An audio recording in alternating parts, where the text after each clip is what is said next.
everyone, and welcome to Fight Night 21 at the Eclipse Center. Sparta Fight Night 21. Todd Romero alongside Vern Earwood, Director of Fight Operations. And as we get set for tonight, we have boxing, Muay Thai, and kickboxing. But Vern, I harken back to last week up in Greeley. What a show. We had a title on the line at 205, and we had just every fight was unbelievable. Absolutely. I mean, the energy the crowd brought for last weekend in Greeley, Sparta 105 was absolutely amazing.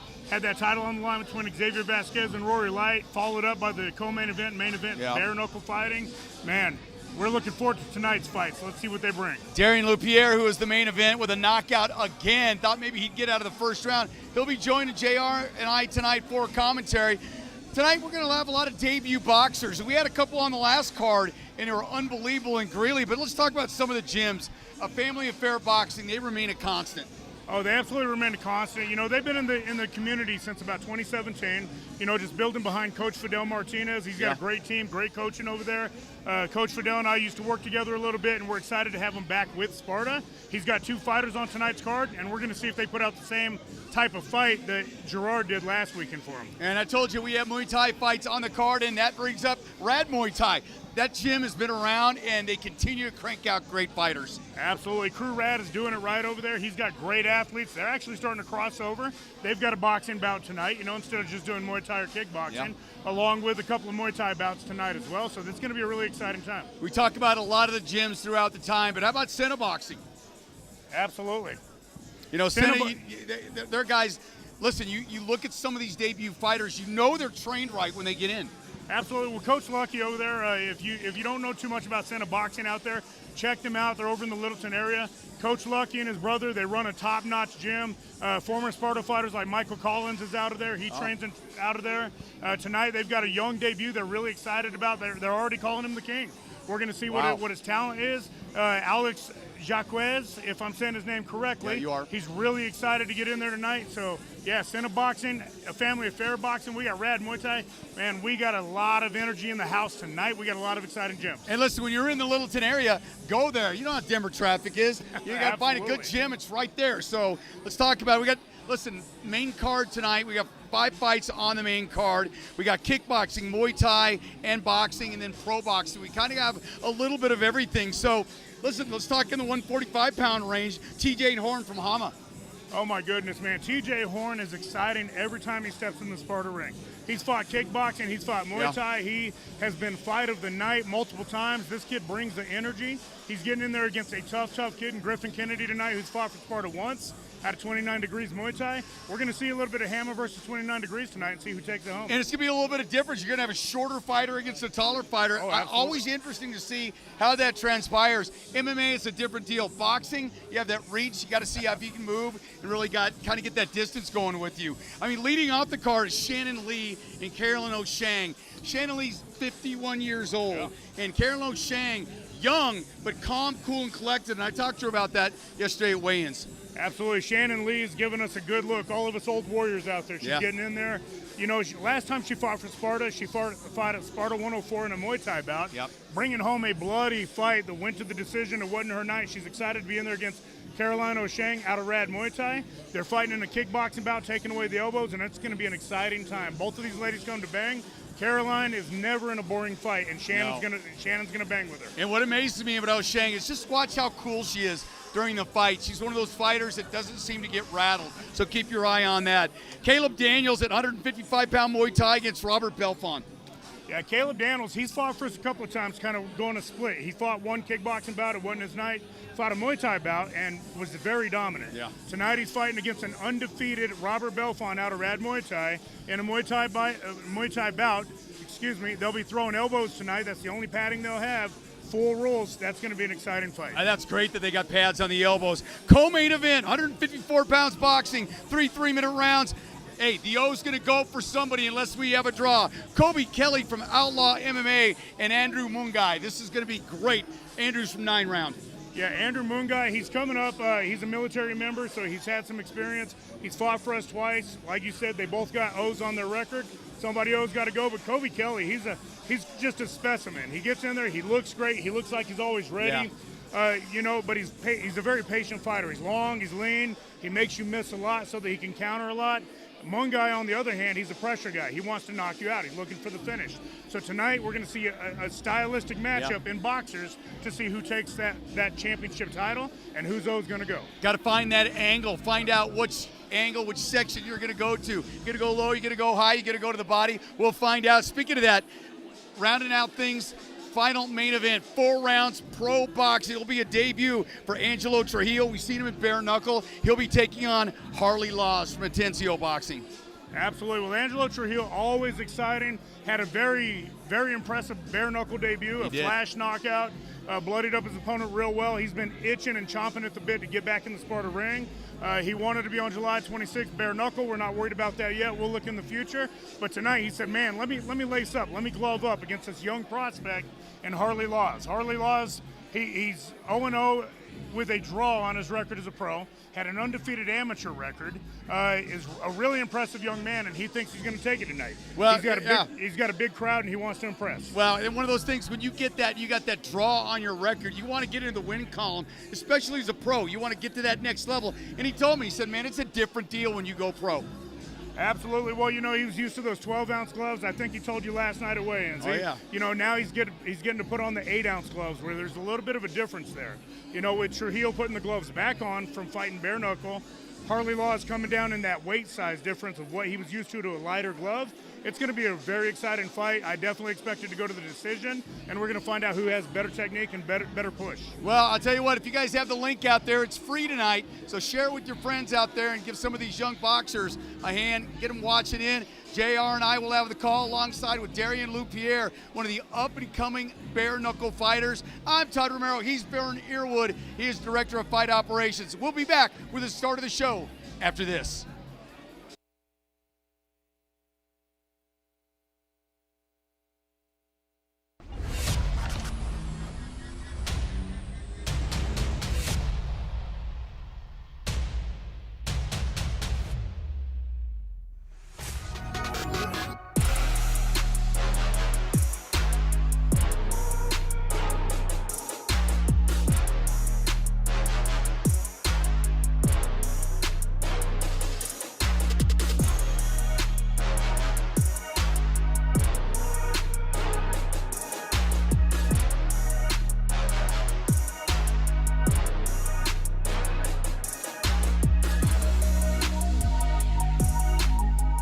We're at Sparta Auto 360, where we got you covered to fit your personality in your car exactly the way you want it to be it rims, tint, ceramic coating, PPF, whatever it is that you need, we get it done, and we get it done right the first time. It's Sparta Auto 360.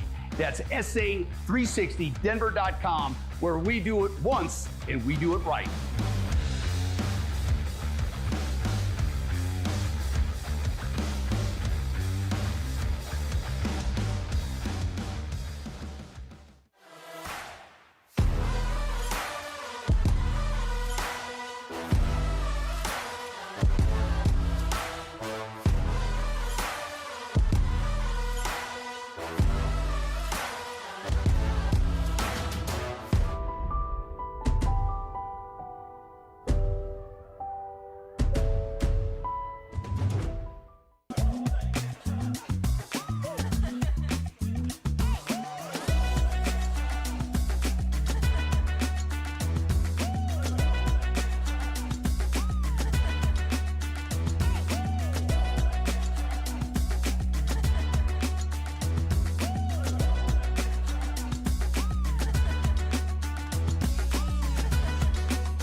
Ladies and gentlemen, welcome here to Denver, Colorado, the Eclipse Event Center for Sparta Fight Night 21. Let's get started with an elimination boxing bout scheduled for 3 2-minute rounds in the light heavyweight division. Introducing first out of the blue corner, Xavier Gallegos. Fight fans, welcome to the Eclipse Event Center in beautiful Lakewood, Colorado. We're here for Sparta Fight Night 21 with Todd Romero. I am J.R. Gordon. Great card for you tonight. We've got 6 boxing bouts, including the pro main event. We have 2 kickboxing fights and 2 Muay Thai bouts on card this evening. Kind of mixing it up a little bit, coming off a big card last Saturday night in Greeley, JR. It was certainly a pleasure. All 9 fights were phenomenal. We had a title on the line. We had some fighters that saw their last amateur fight. And now we're going to see guys that are just starting their careers. Love watching the debut fighters or those early on in their career. It was a great crowd in Greeley last week. And we're looking at this place filling in very nicely itself here this evening. Absolutely. Nice turnout.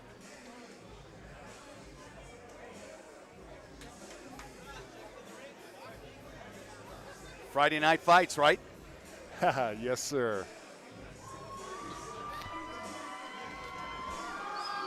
Family affair, boxing representing early.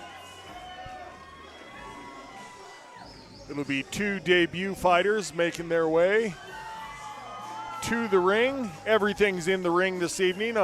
See how many times I accidentally say cage. Yeah, I was trying to practice that when I came in. Usually we have 2, the cage and the ring. Not tonight. His opponent out of the red corner, Silvano Rivera. Mr. Rivera, representative of Rad Muay Thai. So a couple of well-established gyms in the area representing here to get the show started. A couple debut fighters, and last week we had 2 debuts, and they were phenomenal boxing matches. Great fights, yes they were. Hopefully more of the same this evening.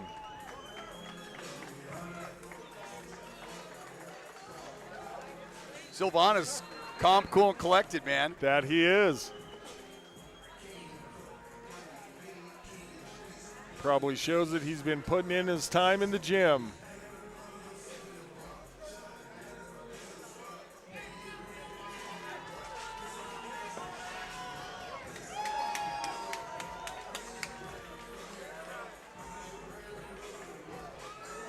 Our tail of the tape gives us Preston Escabel out of Littleton, Colorado. Mr. Escabel is a southpaw making his debut. He's an 18-year-old fighter, 5 feet 10 inches tall, 121 pounds. Facing off against Leonard Vigil out of Colorado Springs, Colorado. He's the elder at 27 years old. Lists himself as a Muay Thai stylist. He's 0-1, 6 feet tall, 124 pounds. And that will be our second fight. The graphics that you see, we're having a technical issue. That's our second fight. So this first fight, Xavier Gallegos and Silvano Rivera. My mistake there. So tail of the tape for, actually, let's take it up to Stewie. Ladies and gentlemen, this is an elimination boxing bout scheduled for 3 2-minute rounds in the light heavyweight division. Let's meet our fighters. Introducing first, fighting out of the Mike Maroone Ford blue corner.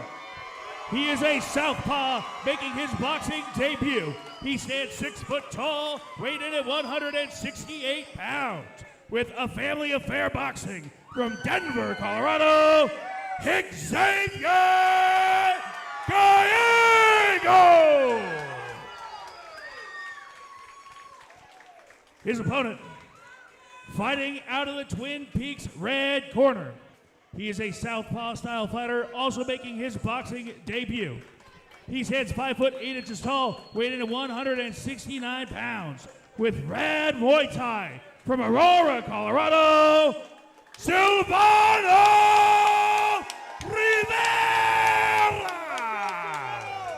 Referee in charge, Armando Castro. Gallegos with the blue tape on his gloves, Rivera with the red tape. Some last-minute instructions for the fighters. No weapons, no nunchucks, no knives.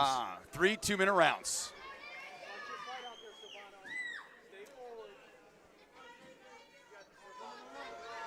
Rivera already getting notes from his corner. Rivera with an overhand right. Gallegos answers back nicely.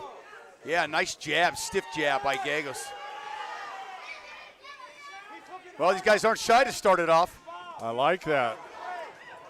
Gallegos finding some distance in there. Can hear the power in their shots. Ooh, nice counter. Ooh, the straight punches by Gallegos. Big difference there because Rivera's going a little wide, JR. He is trying to get more power on his punches. That's what happens when you try to get power is you start to wing your punches a little bit.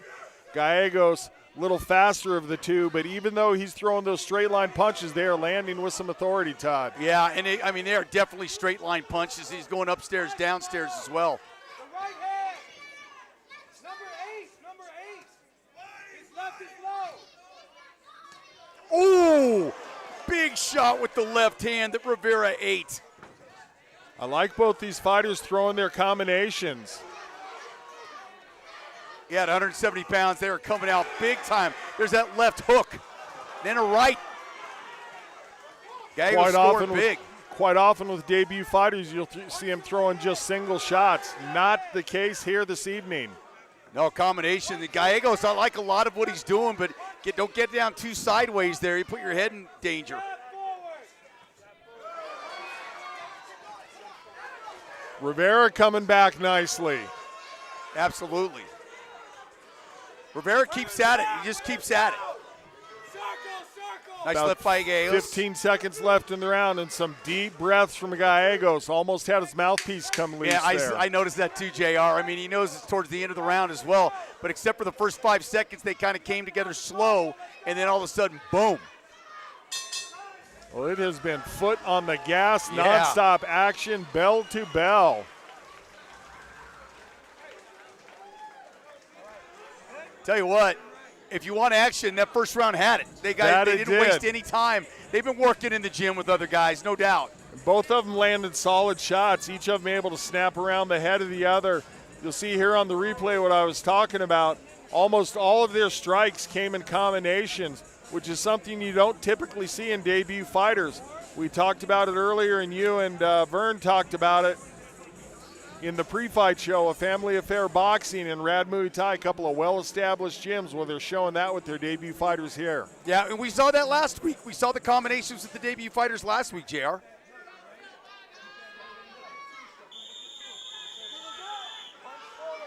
Replay brought to you by Twin Peaks.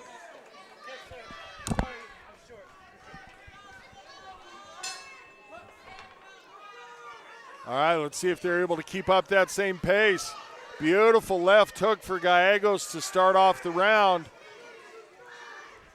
See if as they get tired, they start relegating themselves to more singular shots. Very even first round, I thought, as well. I think Gallegos had a slight edge on power.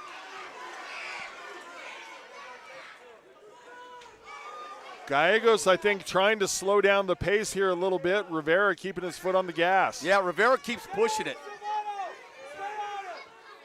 And again, we're seeing some deep breaths out of Gallegos, opening his mouth, letting his mouthpiece be loose. And Rivera's going to the body a little bit, too. Keep those combos coming. Go. Couple good lefts by Gallegos. You saw another one right there. Yeah, when Gallegos throws a punch, he lands well. Definitely has authority on his punches, but he's just not keeping the same pace as Rivera here in the second. Yeah, Gallegos, another big gaping breath. I see a little wobbliness in the footwork of Gallegos, starting to lean onto his opponent because of the fatigue. Still 50 seconds left in this round. Cardio, so important, man. It is a 3-round fight. Oh, and there goes the mouthpiece. Boy, I'll tell you what, until the referee stops that, you got to pay attention there.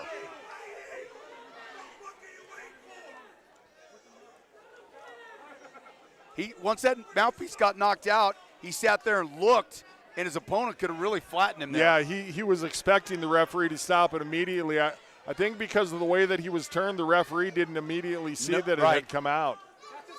Basically, Gallegos had his back to the referee when that happened. Gallegos with a stiff jab, Rivera with the uppercut. There's the left again, 2 lefts by Gallegos, and then a right, then a left. Oh, Gallegos scoring big Good time. power shots by Gallegos. Gallegos had done really good work in round number 1 with his straight punches. Now he goes to the looping punches, but continues to find success. Gallegos, the short right. Now he leans back out of the way of Rivera's counter. I'll tell you what, this is a hard fight to score. That was a good round. I had Rivera doing very well in that round as far as the scores would be considered. But then that mid-fight flurry by Gallegos, I don't think that was enough to bring him back to win the round, but man, he certainly brought himself back into the fight. Yeah, I'd probably say it's 1-1 looking at it, but I'm not the judge. Rivera's going to the body a little bit, but Gallegos has been headhunting and scoring.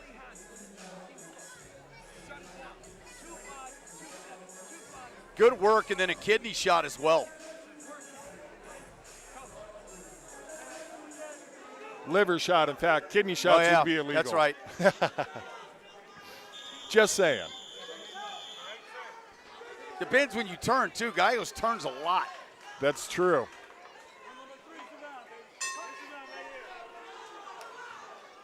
All right, round number 3. Let's see who's got something left in the tank. And so, now the mouthpiece of Rivera comes out.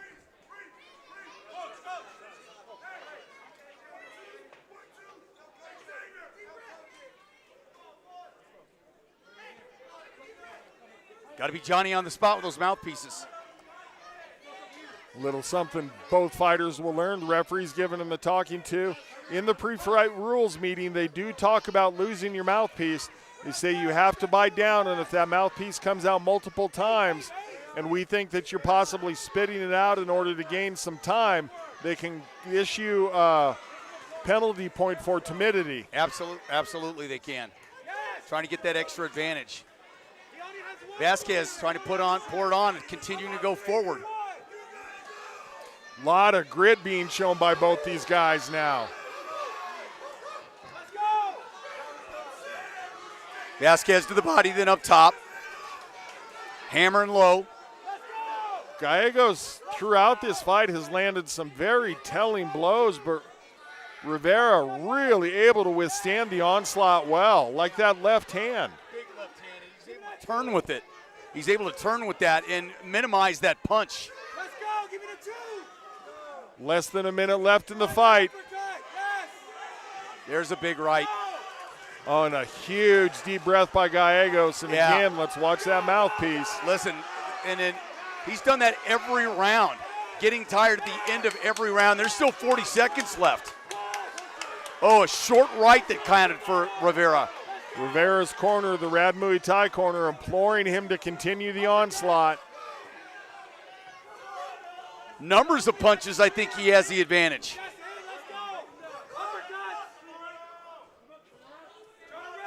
I mean, I'm telling you what, Gallegos leaned back on the ropes. That's how tired he is. And then leading with his shoulder. About 10 seconds left in the fight. Got to be in better shape. I mean, they've gone for it too, though. Let's not get it wrong. Oh, big left hand at the end. Both these fighters throwing it out there. Very, very entertaining fight to get this Fight Night 21 card started. Who you got, JR?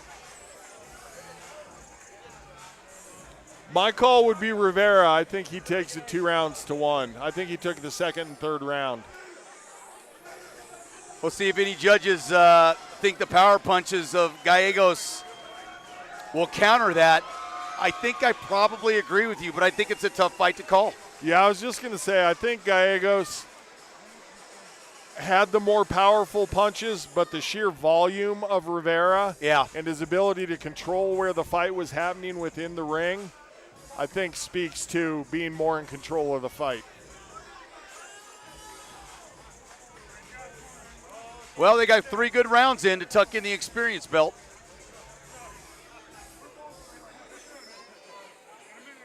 Yeah, it's a good way to start the career, going all 3 rounds. Now you know you can go the distance. Both fighters were tired at the end, but I really thought Gallegos. I even saw it in the first round at the end of the first round, but he puts so much out there too. There you see on the replay the short rights and the continual pounding and the shots thrown by Rivera. And then Gallegos, he would withstand those shots, take a little time, regather his energy, and come back with a couple of power shots. He did that throughout the fight. Nice dig to the body there by Rivera. You had mentioned the body work of Rivera early on, Todd, and he kept that up throughout the fight. Yep. Going to another level, and I think that helped him, and it may be one of the reasons that Gallegos is a little more tired. Yeah, those body shots, man, they'll suck the lifeline right out of you. Yep, they sure will.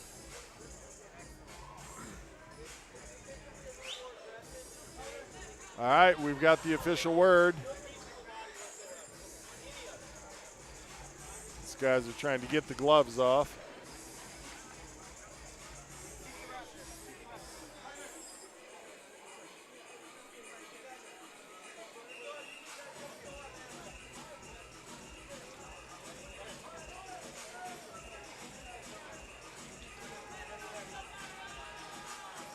Wait for after there. There's a replay again. Here we go up to the decision. Ladies and gentlemen, after that 3-round battle, we go to the judges' scorecards. All 3 judges have scored this bout 29-28 in favor of your winner by unanimous decision, Xavier Gallegos! Congratulations to Mr. Gallegos. Making his debut, he gets the victory. He's now an undefeated fighter representing a family affair boxing. Well, I guess the power punches counted more in the judges' minds. I mean, I think that fight could have gone either way.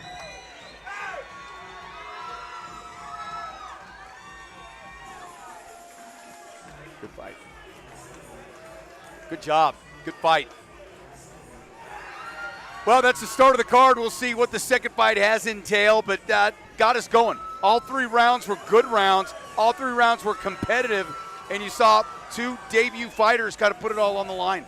Our matchmaker, Vern Earwood, continues to impress with his ability to put these guys together, even folks that we haven't seen before. Vern's able to match them up well. All right, back up to Stewie. Ladies and gentlemen, let's keep the action rolling. We've got elimination kickboxing coming your way, scheduled for 3 2-minute rounds in the featherweight division. Let's meet those fighters. Introducing first, out of the blue corner, Preston Escobar. 3 2-minute rounds, and it's punchy kicky time. Little kickboxing action going on here. Mr. Escobar, a representative of the UFC gym. 127 pounds. Boy, I haven't seen that in a long time. Not since grade school for me. Young kid.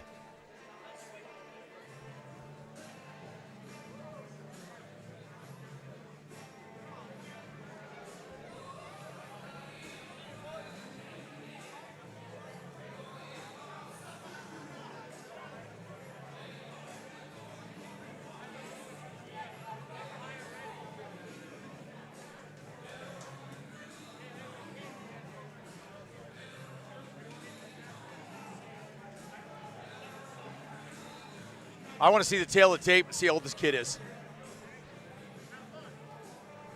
I can tell you if you want a spoiler. Yeah, let me see it. Spoiler. Give me the spoiler. 18. Okay, I thought so. It's because I read the tail of the tape for him already. There you go. You did. Well, you get to do it twice.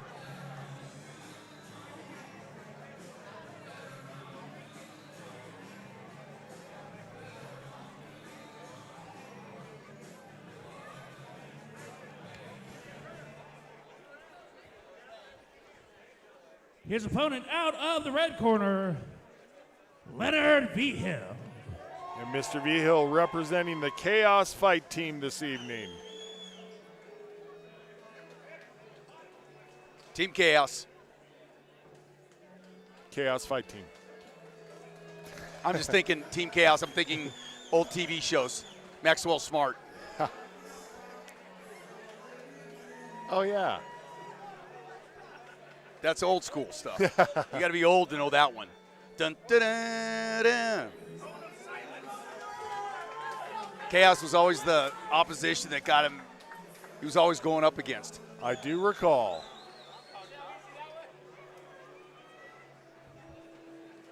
little difference in age here. All right, Preston Escobar out of Littleton, Colorado. He's the 18-year-old fighter making his debut, 5 feet 10 inches tall, 121 pounds, facing off against Leonard Vigil out of Colorado Springs, Colorado.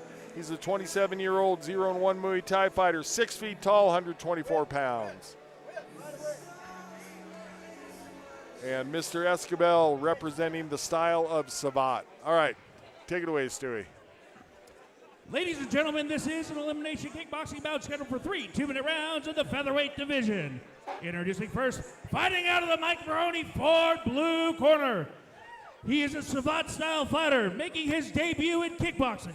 He stands 5 foot 10 inches tall, weighing in at 121 pounds. With UFC Gym from Littleton, Colorado, Preston Joker Escobar.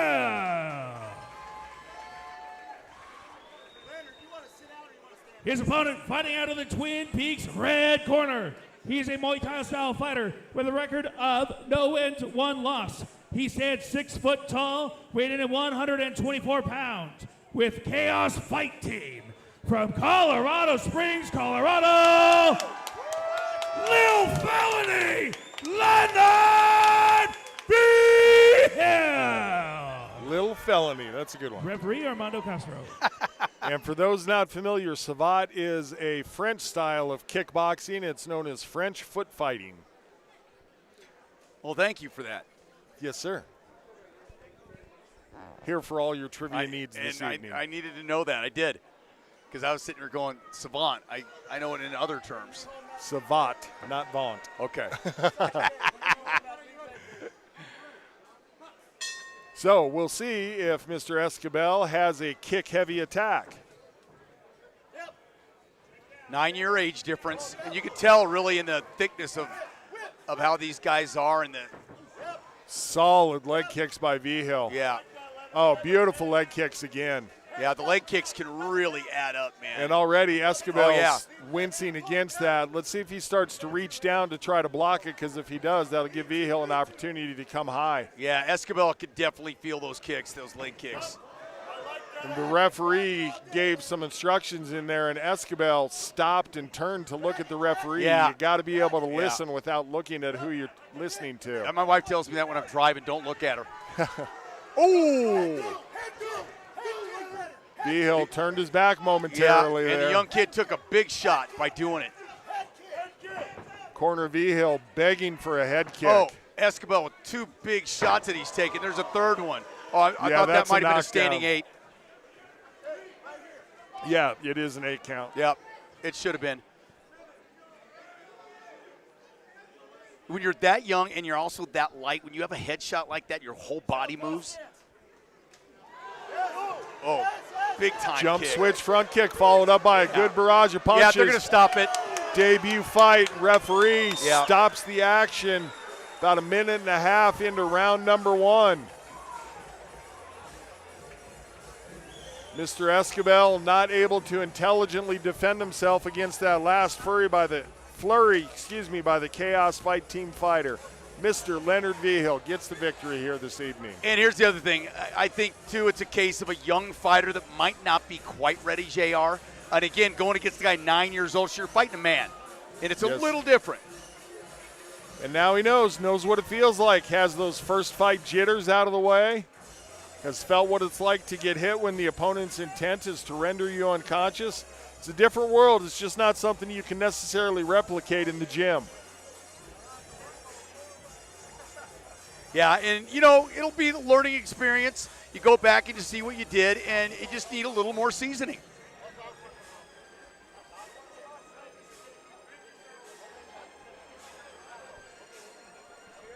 Well, Vigil did a great job. I mean, listen, you can only do there what you're able to do. And early on, those leg kicks really had an effect, and it drew the attention. And once that happened, he went upstairs. When you go upstairs, he had everything going. Yes, sir. A very powerful effect with those leg kicks. I thought it was a good stoppage by the referee. I don't think he needed any more damage there. It was kind of clear what was going to happen in that fight. Yes, it was. Yeah. And amateur bout. Yep. Couple of debut fighters. Yep. No need to make a prolonged beating out of things. Yep. That's funny. I got a fight upcoming that I'm calling, and I was interviewing one of the fighters, JR. He said, there's a lot of people are surrounding me in my life that need their ass beat, and I can't beat their ass, so I'm just going to picture their face on my opponent. How funny.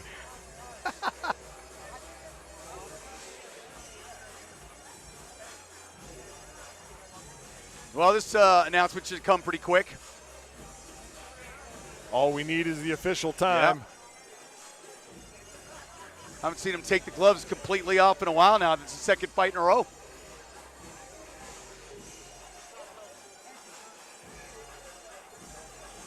I've lost track of Stewie. I don't see him anywhere. I don't know where Stewie is. Is he on a bathroom break or something? Ringside. Getting the official time? What's he doing?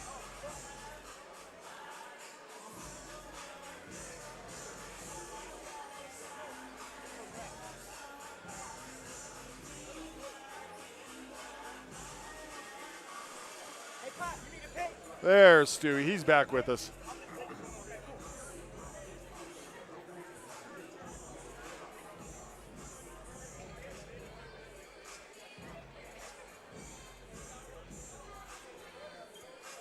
We're taking a little while for this. I don't know what the commission's discussing. I think it's the fact that Stewie just got there to receive the word.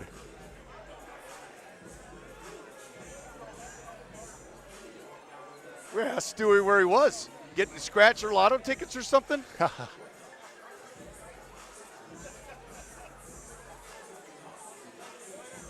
Mike's dead. He was having mic problems. Yep. Where's Mike? Had to get some batteries. Ladies and gentlemen, referee Armando Castro called a stop to this about 1 minute, 22 seconds into the first round. Declaring a winner with a TKO, Lil Felony, Leonard Vigil. Congratulations to Leonard Vigil representing the Chaos Fight team. Makes his debut, now an undefeated fighter, gets to drive back to Colorado Springs with the victory on his shoulders. Well done, sir.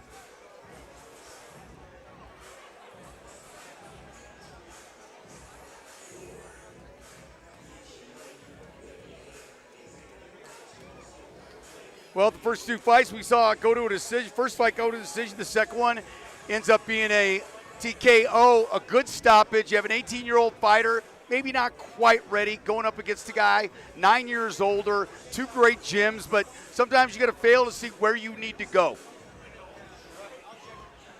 Crowd enjoyed both. Ready for our third fight of the night.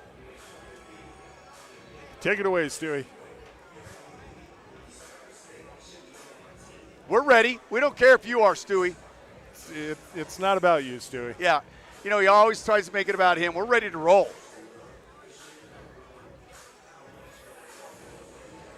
It's good because Stewie can't really talk back to us very often.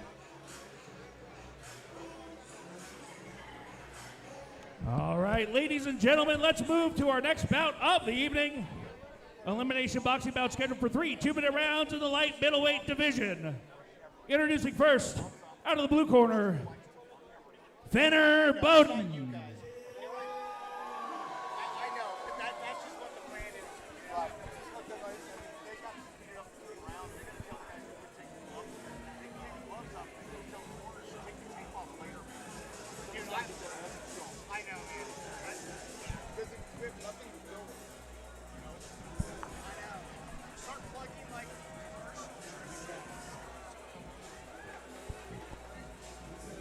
Three 2-minute rounds in an elimination boxing match in the 150-pound division. That's the light middleweight division. Studis Boxing represented here.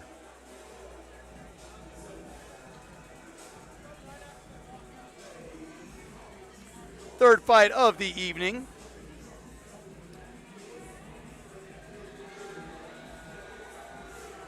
Fenner Bowden.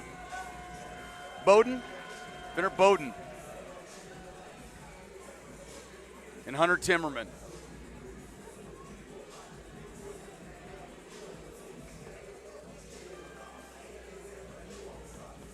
Friday night fights, building starting to fill up.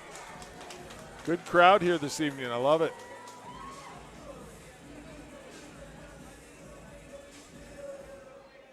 His opponent, fighting out of the red corner, Hunter Timmerman.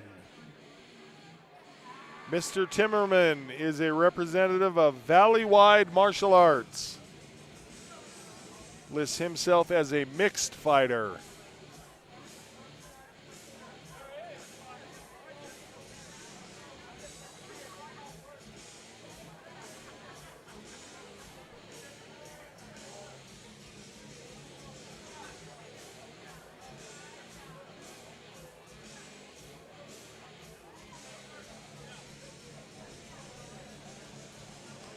Actually, the tape gives us Fenner Bowden out of Highlands Ranch, Colorado. He's the 18-year-old boxer making his debut.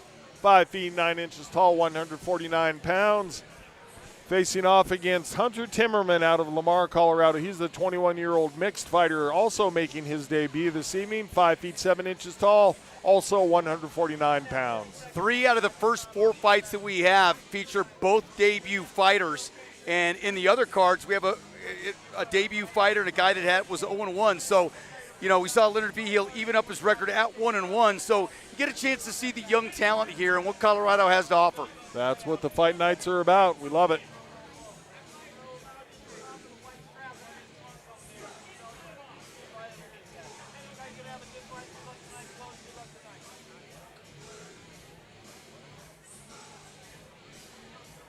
Ladies and gentlemen, this is an elimination boxing bout scheduled for 3 2-minute rounds in the light middleweight division. Referee in charge, Tim Mills. Let's meet our fighters. Introducing first, fighting out of the Mike Maroone Ford blue corner. He is a boxer making his boxing debut.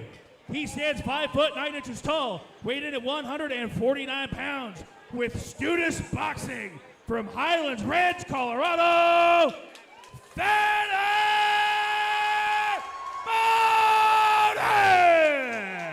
Fenner Bowden. His opponent, fighting out of the Twin Peaks red corner. He is a mixed style fighter making his boxing debut. He stands 5 foot 7 inches tall, weighed in at 149 pounds, with Valley-Wide Martial Arts from Lamar, Colorado. The Honey Badger, Hunter Timmerman. Honey Badger don't care. Not about anything. Let's see if he lives up to his nickname.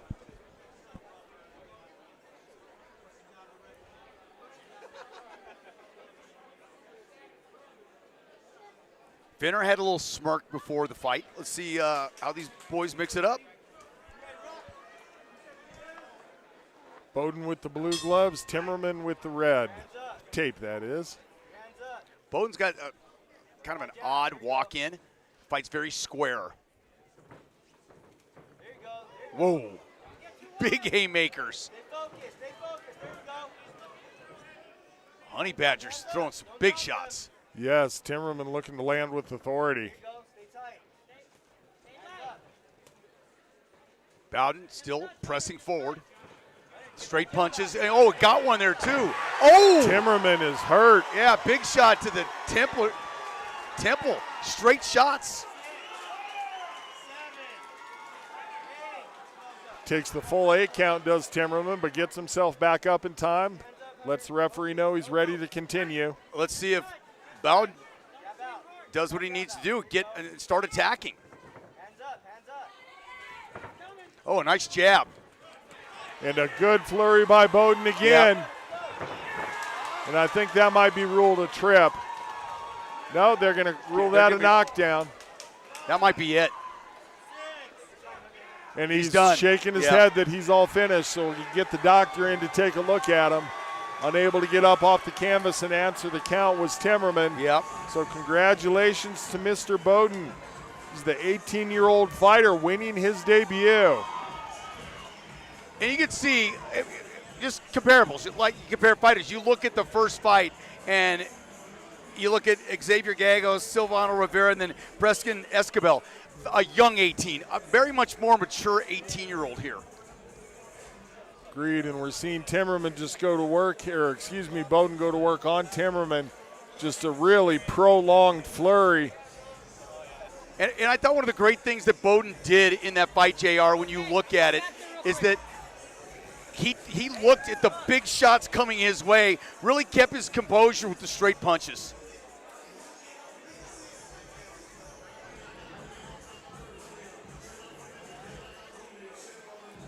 That was a great performance by Bowden.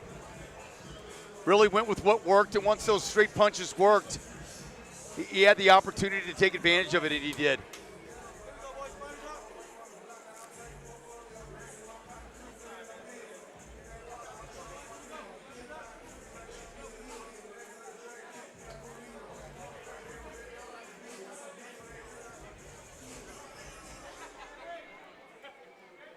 Ladies and gentlemen, referee Tim Mills calls a stop to this bout 1 minute, 11 seconds into the first round, declaring your winner with a TKO, Fenner Bowden! Congratulations to the Studis boxing fighter, Mr. Fenner Bowden. Making his debut, he is victorious. Well done, sir. And for an 18-year-old built, 150 pounds, 5'8", 5'9", you like to see that in a fighter. Two different styles. I mean, you come out and you look at what a great job Fenner did with straight punches, going straight to the point. And sometimes that is so effective when you got an opponent that's throwing big, looping, hard shots.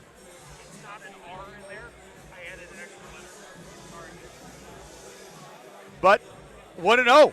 And for now, you're undefeated. You got one under your belt. You know what it's like to come into the ring.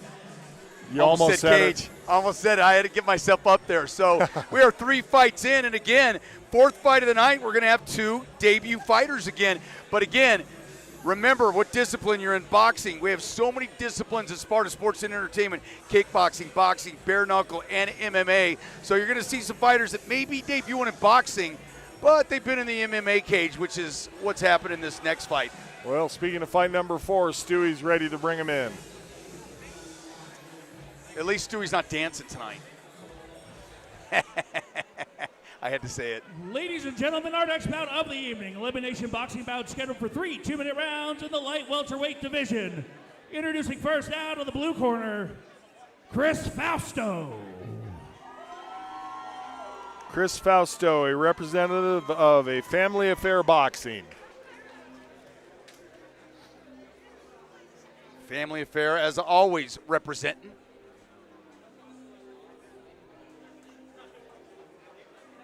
Making the walk.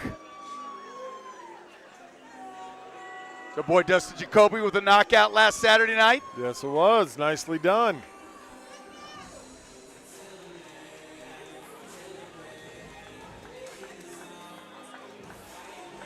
Thought he'd get that $50,000 bonus, and he didn't. A little disappointed, a little chatter about that online. I have been reading that. Yeah, that was a shame.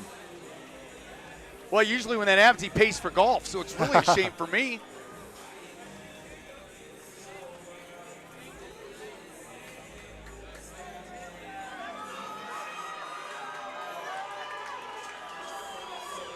Crowd is filled in nicely on this Friday night. You got to get a little time with that traffic. You don't worry about it up in the hills, JR, but, down here in Denver, it's doggy dog. Worry about the deer and the bears where I am. Yeah, there you go. See, that's something I'd like to do. Sit down on the porch with the bird hummer. His opponent, out of the red corner, Remy Volmer.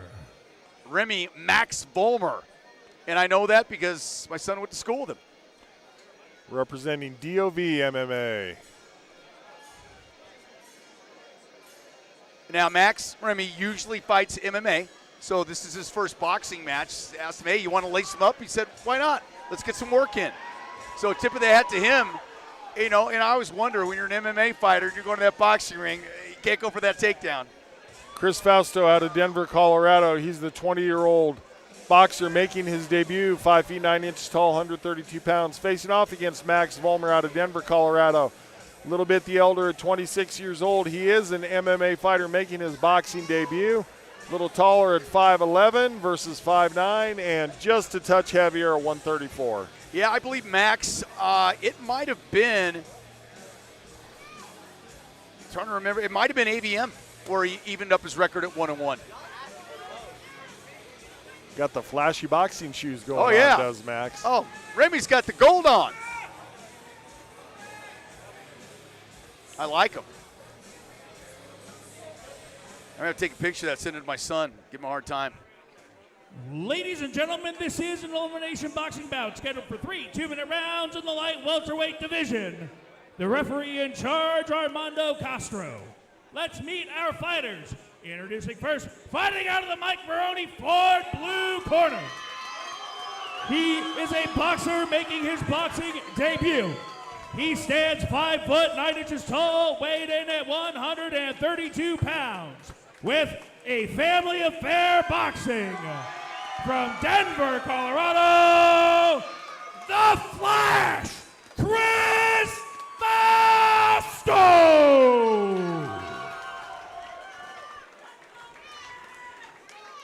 His opponent, fighting out of the Twin Peaks red corner. He is a cage fighter, making his boxing debut. He stands 5 foot 11 inches tall, weighed in at 134 pounds, with DOV MMA from Denver, Colorado, the Bounty Hunter, Remy Palmer. I kind of like that nickname. The Bounty Hunter. Not to be confused with dog. Right. Nobody wants to be confused with dog. That might be the line of the night. All right, let's see what's going on now, because I know Chris Fausto has that boxing background, and it's going to be a little different for Volmer. And just a correction there, that's a typo. It's Fausto, not Fausto. Okay. And a little bit of a almost MMA style throw there, and Volmer's going to get a warning for that. And I just had said it coming in.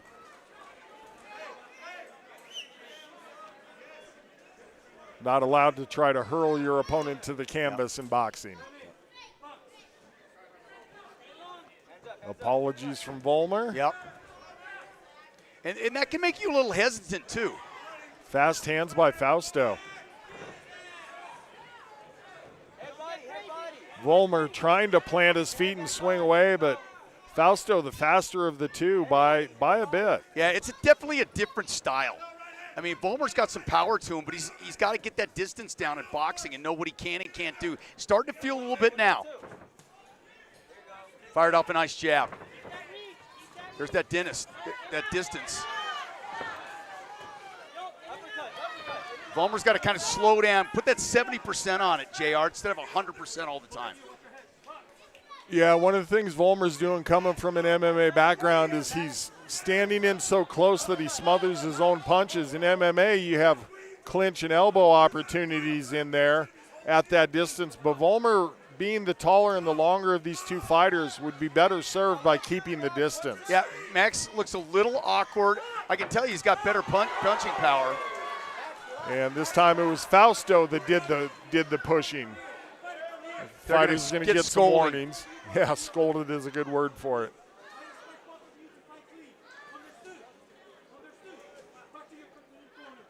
You know, and I don't think it's on purpose here, Jerry. It's just a style differential. Debuts and excited. Yep.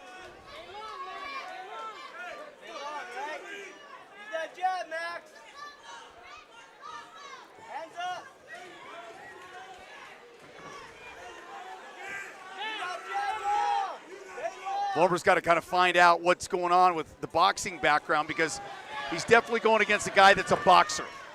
Yeah, Volmer again steps into the range of Fausto, and Fausto takes advantage. Volmer can take a shot, I can tell you that, and he's got a good gas tank, so don't expect him to go early. 10-second clacker has sounded. Interesting first round, but Fausto definitely with more to do in that round, and you felt the awkwardness of Volmer. Both fighters receiving strong warnings for illegal techniques. Both of them had tried to maneuver their opponent's bodies in an illegal fashion. He'll lose a point next time. I just saw the referee go over and tell him, hey, that's it. The next one you'll lose a point.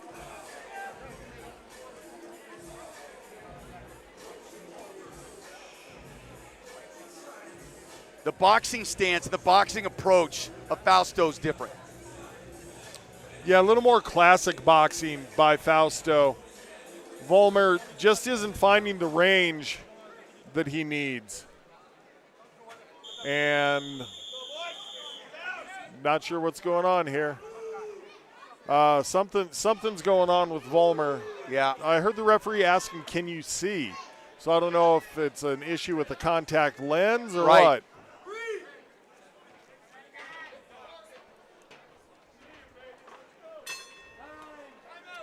And timeout, so I believe the doc's going to come in and take a look at the vision. So he's got problems seeing? Yeah, I heard the referee ask him, can you see? And says he can't see out of his left eye.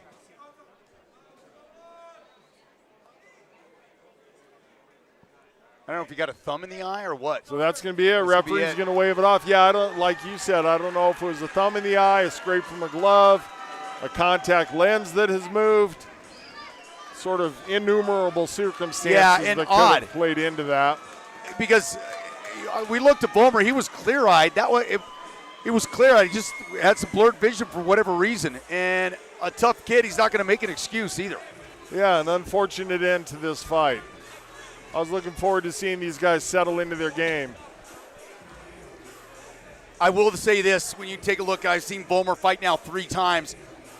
He leans more into the MMA. It's great to test other arts. It's always good, and especially if you haven't had a fight in a while and you want one. But he's much more dangerous as an MMA fighter. It's a complete different animal. Fausto getting the accolades of the crowd. A lot of a family affair fans here this evening. You know, even when you see MMA fights on the UFC level and the pro level, you're looking at it in as the guys throw the punches, it's where their feet are. They're still got to be ready to defend takedowns. There's so much involved in it.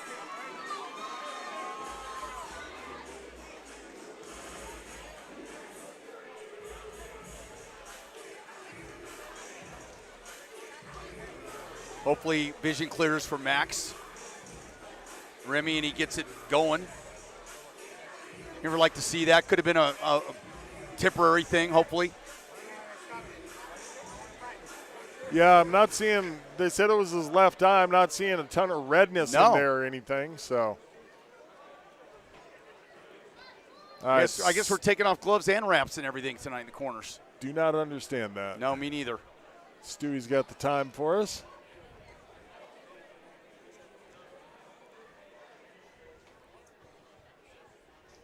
Ladies and gentlemen, referee Armando Castro called a stop to this bout 1 second into the second round.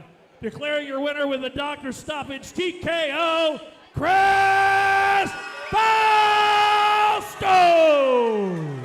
Chris Fausto, the Flash, goes home with the win for a family affair boxing in his debut. He now is an undefeated fighter. Just to clarify something about what Stewie said, there's actually technically no such thing as a doctor's stoppage. The doctor cannot stop the fight. He advises the referee, and the referee stops the fight. Absolutely. But that's a great clarification on how that happens, because the referee's in the third man in the ring. He's the one controlling the action, JR. He has to be the one that is responsible for what's going on there. So he has to have some semblance of control. And Stewie's saying he's just stating what he was told. We understand. But the doctor works for Sparta Combat League, so he could be seen as not being impartial. Whereas the referee is an employee of the Colorado Combat Commission, so he is absolutely impartial. With that having been said, I've never seen a referee go against what the doctor says. Yeah, I mean, just a little bit in the verbiage. Now, I'm sure it's happened somewhere, someplace, but you haven't seen it. You've been here for every single Sparta event. Let's get it up to Stewie.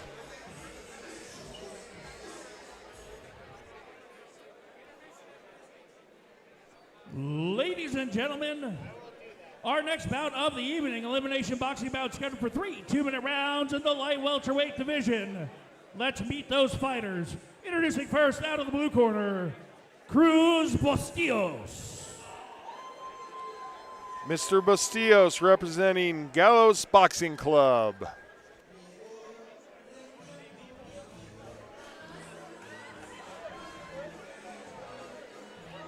There we go. This music gets you. Every time I want this, I want salsa. I want some chips and salsa. Makes me feel like I'm on vacation.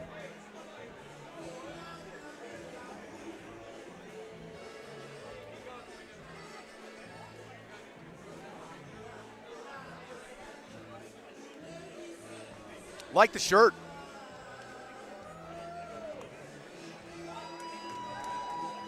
After this, 10-minute intermission. Okay. Are you guys good on waters? Yeah, I know, dude.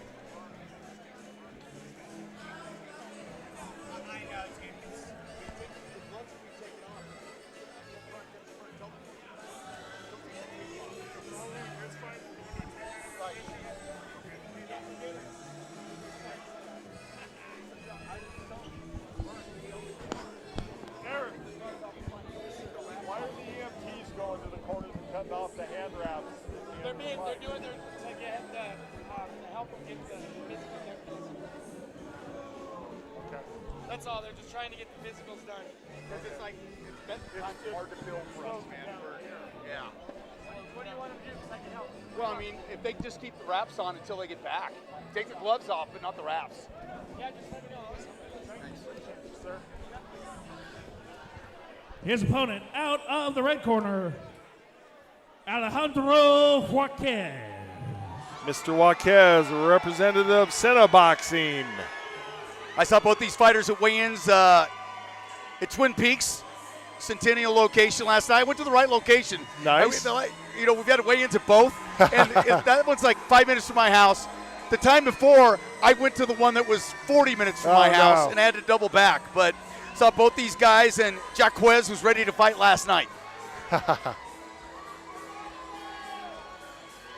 All right, I'll tell the tape. Chris Bastillos out of Yuma, Colorado. He's a 37-year-old boxer. Has a 1-3 record, 5 feet 7 inches tall. Came in at 142 pounds. Facing off against Alejandro Jaquez. He's the Littleton, Colorado fighter. Comes to us at 26 years old. Lists himself as an MMA stylist. Making his debut this evening in boxing. 5 feet 9 inches tall, 143 pounds. Bastillo said he had a great camp and was looking forward to it. And again, you see 1-3, we don't know what those fights were like.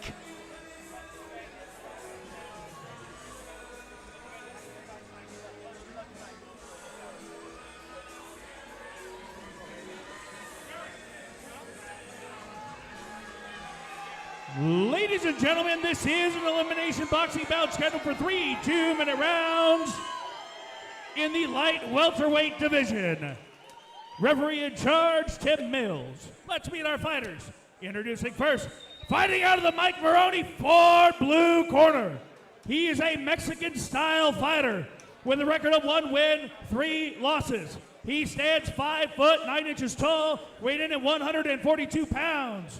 With Gallos Boxing Club from Yuma, Colorado, Cruz El Gallo Bustillo. Cruzin. His opponent fighting out of the Twin Peaks red corner. He's an orthodox style fighter making his boxing debut. He stands 5 foot 9 inches tall, weighed in at 143 pounds.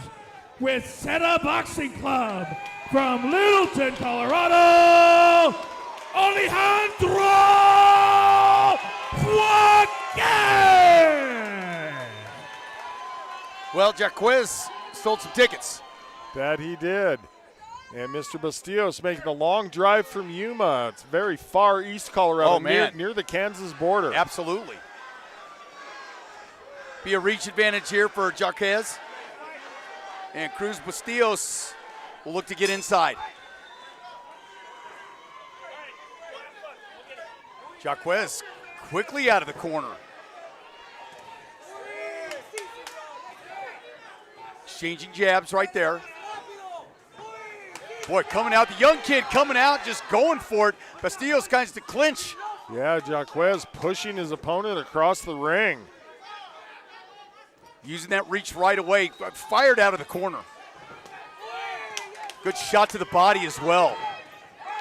Boy, you've seen some attacking style boxing early on, JR. Jaquez really pressuring the action here. Ooh. Bastillos looks to answer back. Tim Mills showing his flexibility and Nice agility. footwork. Young kid putting all the pressure on.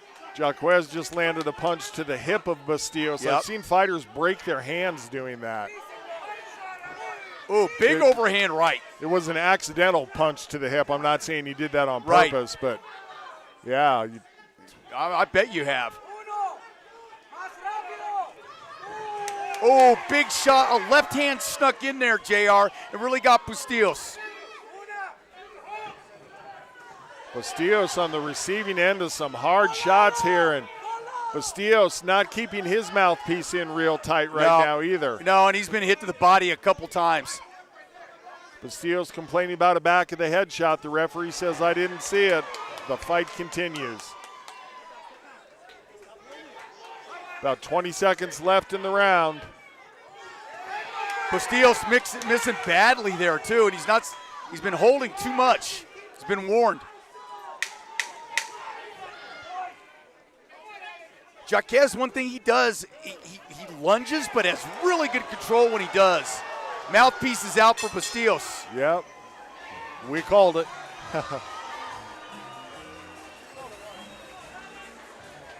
Well, Jaquez is, we talked about it in the pre-show. Vern Earwood did say they were really excited about this kid. I can see why. Definitely keeps a pressure style attack.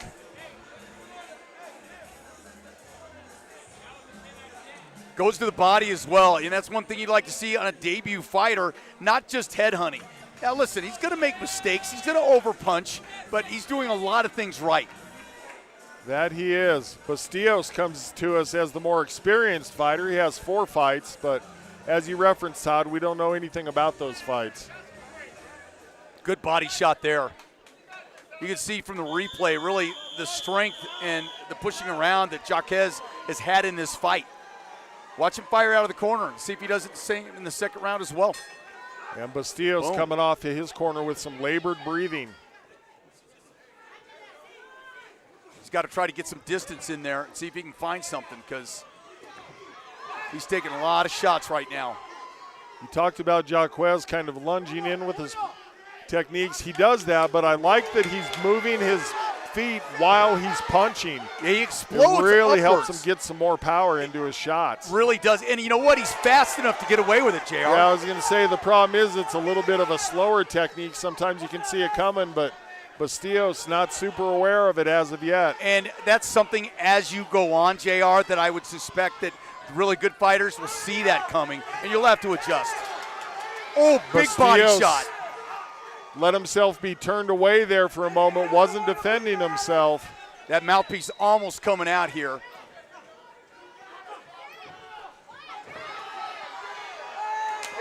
Jaquez wants a finish. Mouthpiece comes out of Bastillos while he's down on a knee.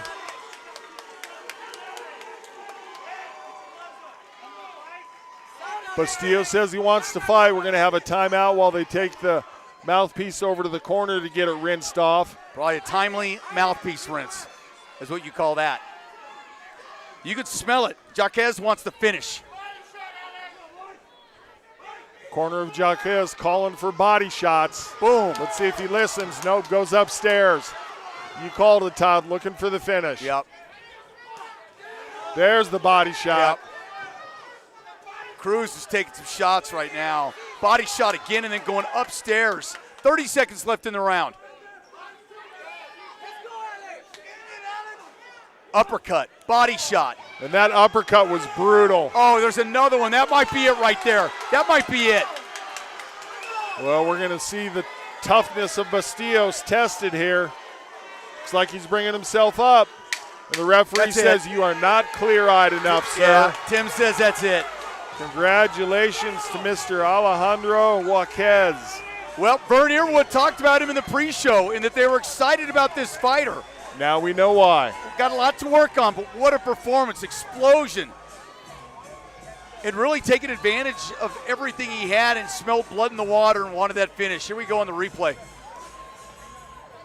We talked about those lunging techniques of Jaquez. You saw it right there, covering about a quarter of the ring with one technique. Right there, you see it again.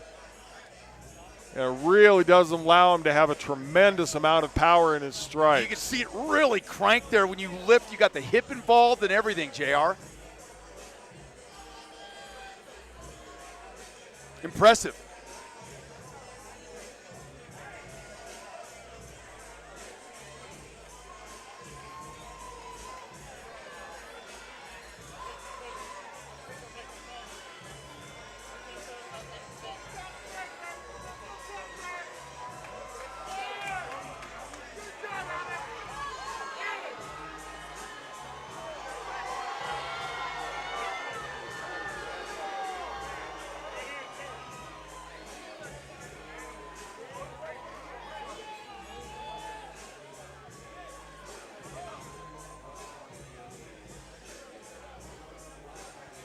Letting it breathe a little. We're going to have a 10-minute intermission after this fight decision. Referee Tim Bills calls a stop to this bout. 1 minute, 51 seconds into the second round. Declaring your winner with a TKO, Alejandro Jaquez! Congratulations to Mr. Alejandro Jaquez. Makes his debut, goes away with a 1-0 record representing Cena Boxing. As Todd referenced, we are going to have a 10-minute intermission now. We'll be right back with main card action. Ladies and gentlemen, we're going to take our quick break, let the commission stretch their legs, and bring you right back with the main card.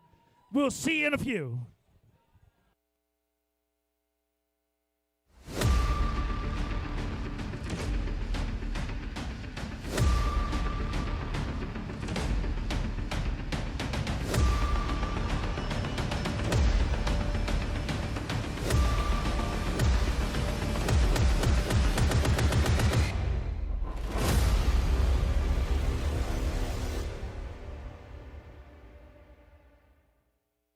Kim, welcome back into the store today. Obviously, we've been looking at this Raptor R together. Great looking truck, obviously high demand vehicle. Hopefully you've done enough to earn your business.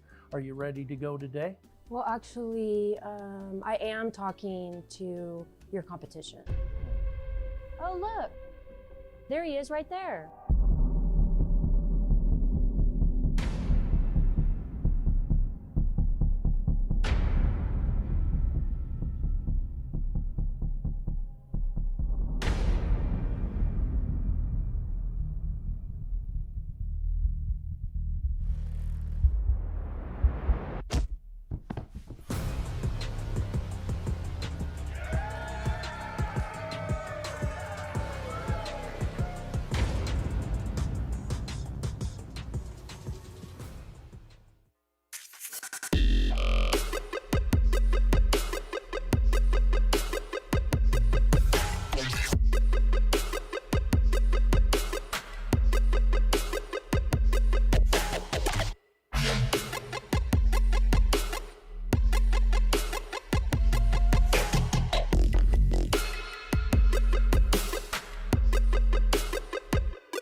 there is nothing else to think about. You know, when you have a child with special needs, it's the focus of every minute, every day. And when you have the high needs that Andrew has, there's nothing else that can even enter the brain. You wonder as a parent or guardian where to turn when you have a child or family member with a disability or non-emergency medical need that requires transportation. How can you always count on someone to get it done? The options are few. Answers are even fewer if you can find one. And it was searching for those answers that Emily Bedwell came up with the idea of Andy's House, dedicated to her son Andrew, who needs lifelong assistance with severe autism. Andy's House has always been the vision. I didn't know all of what Andy's House, entailed, but I knew that Andy's House would be where Andrew lived the rest of his days, whether I was here or I wasn't. Like all good inventions and ideas is born out of desperation. A desperate mother who was determined to not leave this earth without knowing that her child was going to be taken care of. With the idea of Andy's House now born, it came time to implement Emily's idea of how to help those in need get to doctor's appointments, cancer treatments, and really anything that required transportation. And the need grew quickly. I was working 18-hour days the first month. As soon as people knew that we took care of their clients or their mom or their dad, they used us, and then they told people and they told people. So then we hired a second one.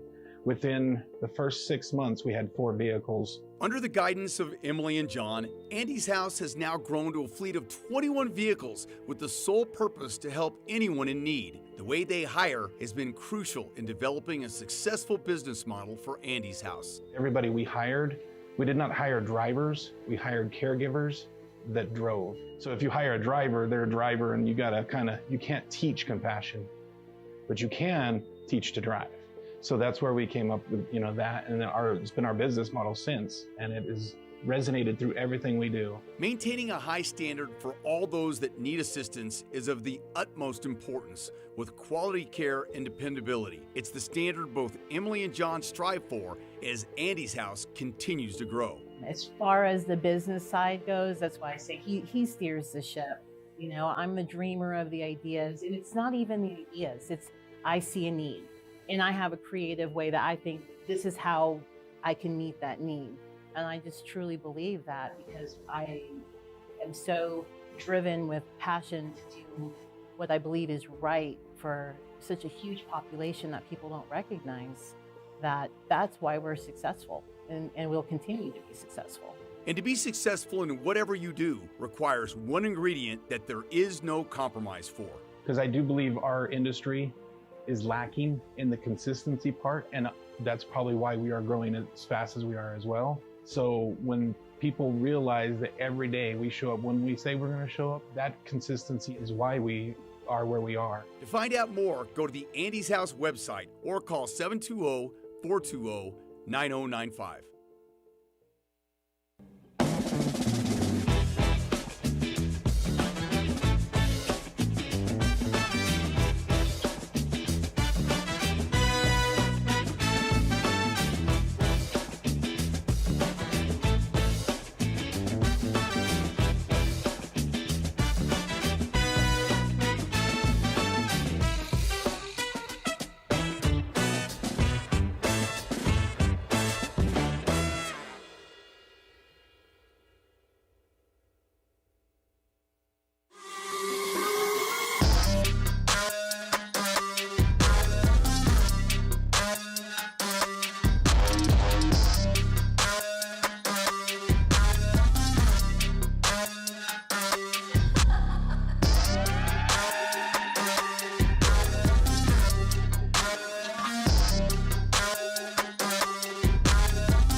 Estoy listo para la pelea y con el apoyo de Mike Maroone Ford.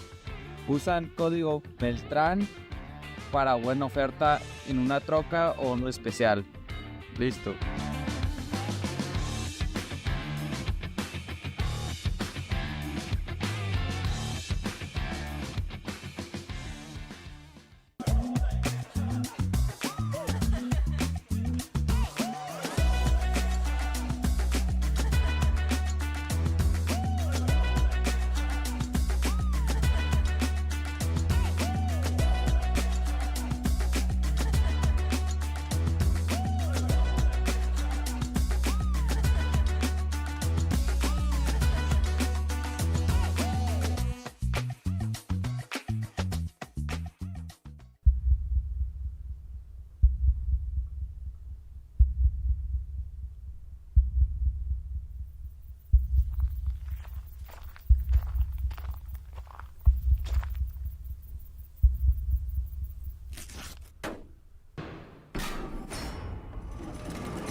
Ladies and gentlemen, welcome back.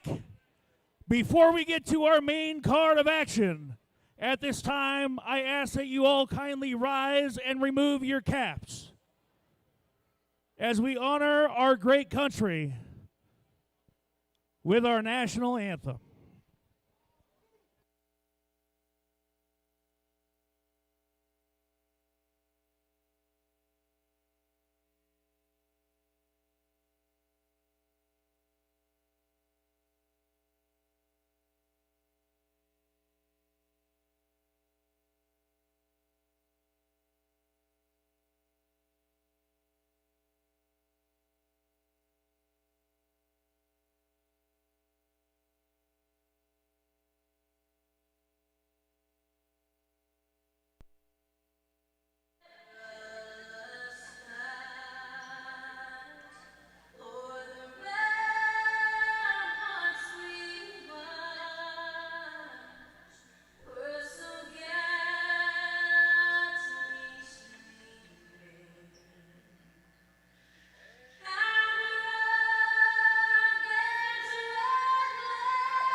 The evening.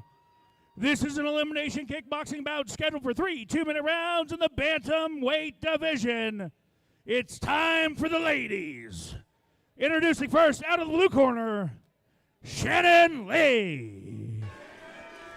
Shannon Lee, representative of 5 Animal Fist. She had a great fight her last time out, 51 years old. It was a bloody fight, close fight. She came out on the wrong end of it, would like to get back into the winning column this time. Kicking off the main card with some names we know, JR. We saw a lot of the debut fighters. Now it's guys and girls that we've seen before.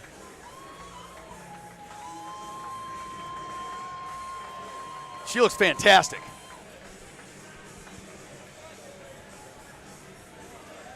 Had a chance to talk with her yesterday at the weigh-ins. Great friends at Twin Peaks, and if you're ever at Twin Peaks, phenomenal food. Centennial location, one up north as well.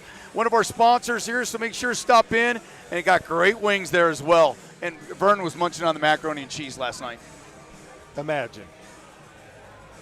I mean, who doesn't like mac and cheese? I mean, of course, us carb counters really don't, but you know. Her opponent out of the red corner, Carol Ochang. And Carol Ochang representing Rad Muay Thai this evening. Ochang, every time I watch her fight, I'm amazed because she just stays so calm all the time in the heat of battle.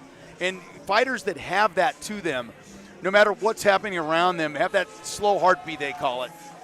And it just seems to fit her well. You don't really see explosion out of her like crazy, but it's just methodical and always present.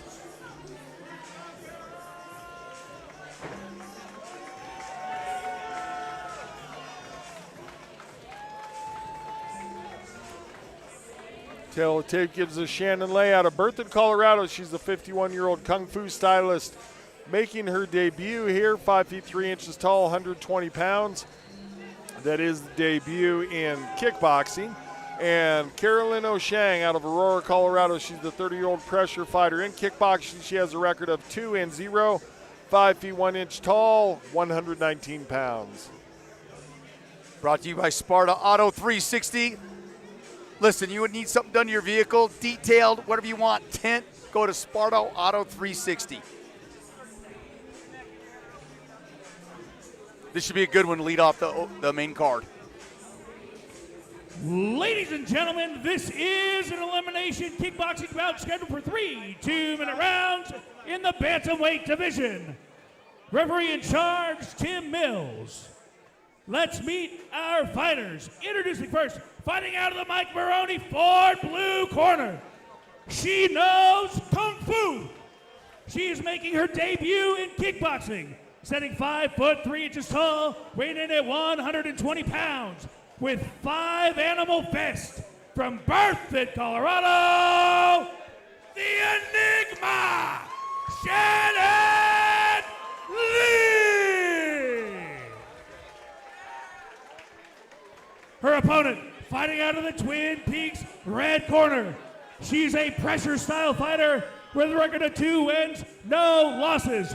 She stands 5 foot 1 inches tall, weighing in at 119 pounds, with red Muay Thai. From Aurora, Colorado, cast iron, Carol Ochang. I think that nickname might be new. The Enigma, wrapped in a riddle, surrounded by mystery. That's me on a Tuesday, JR. All right, let's settle in and see this one. Shannon Lee will not back down, and Carolyn Ochang I've seen take apart a couple fighters.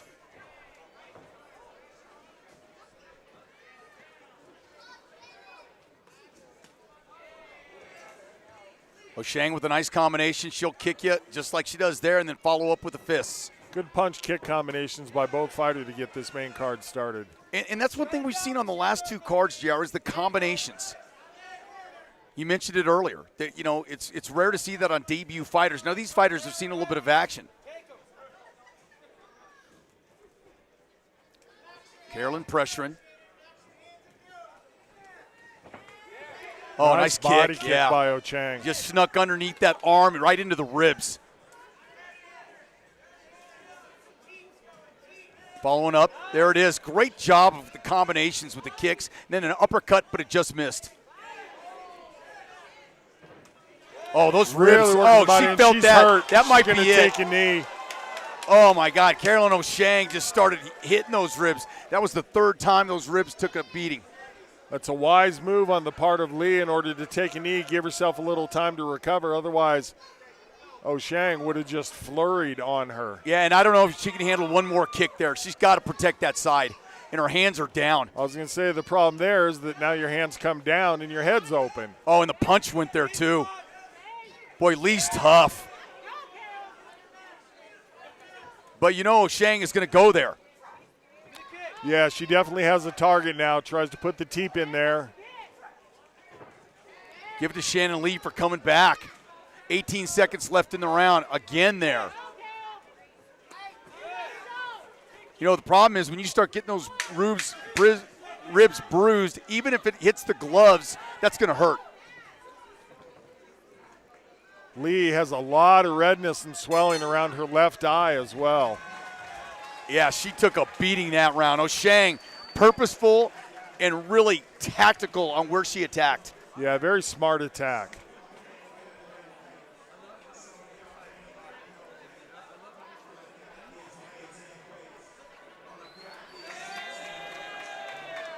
Replay here. There it is. Ooh.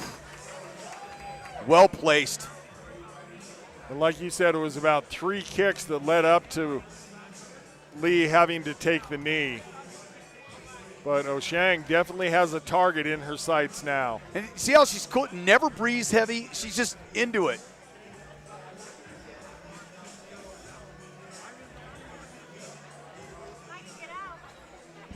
Hey, good job. You look good.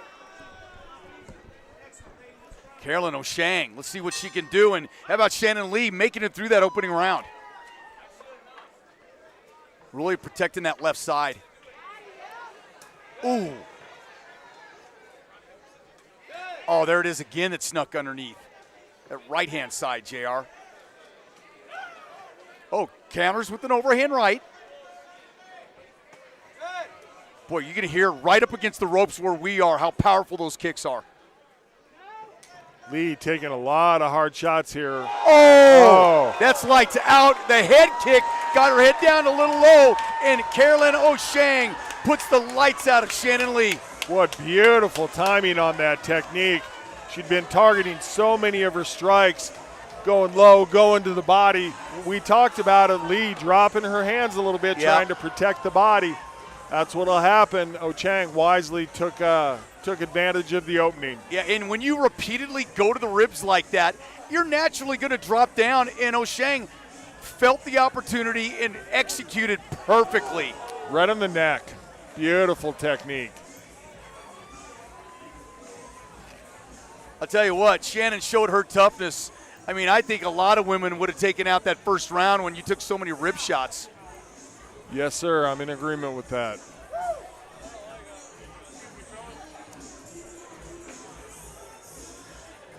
That was impressive, for sure. The victory goes to Rad Muay Thai, and let's hope Shannon's okay. Up on the stool, that's a good sign. Yep.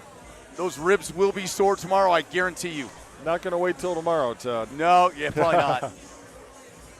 Well, I'll tell you what, you saw in the beginning of our card, a lot of the debut fighters kind of learning their way, feeling their way. Once you get in the main card, you've seen fighters that have fought before. We talked about Carolyn O'Shang and how smooth she is, how calculated she is. Never panics, never breathes hard, and just always constantly pressures, JR. Looks like Stewie's got the official time. That was great work by Carolyn O'Shang, another step in her career. Give Shannon Lee another moment on the stool there to recover her faculties, get checked over by the medical team. And up on her feet. Good to see. Good to see. Good to see. It's 2 fights in a row that she's really done and been in a war. All right, Stewie's got the official word for She us. just said, damn. Indeed.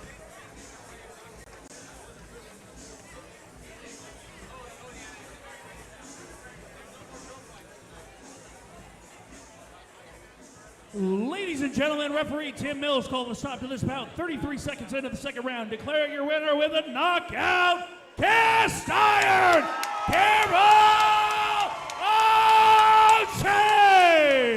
Congratulations to Cast Iron Carol Chang representing Rad Muay Thai. Stays undefeated in kickboxing with a record that is now 3-0. Yep, she keeps her O, and Shannon Lee, great sportsmanship by these two fighters. She took some major shots. Props to her at 51 years old. Doing a great job, but I'll tell you what, she ran into a buzzsaw, and I knew this test would be hard for her because we've seen Carolyn before, and we've seen what she's done.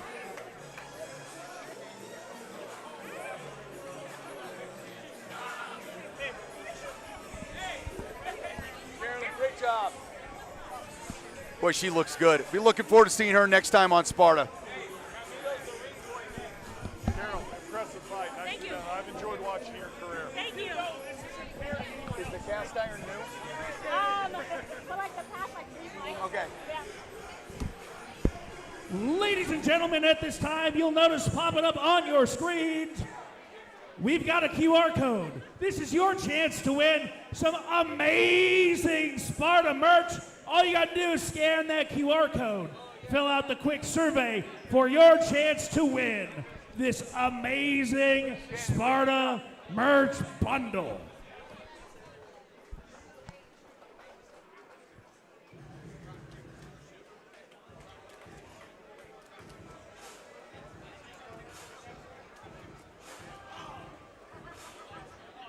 Tell you one thing, you look at the skill set and you see that special. We saw a lot of special in Greeley last week, and you see it from Carolyn O'Shang.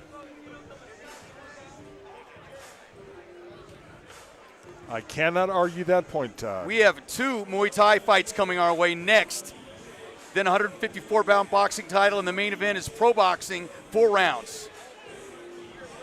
Crowd filled in nicely here, and let's get it up to Stewie.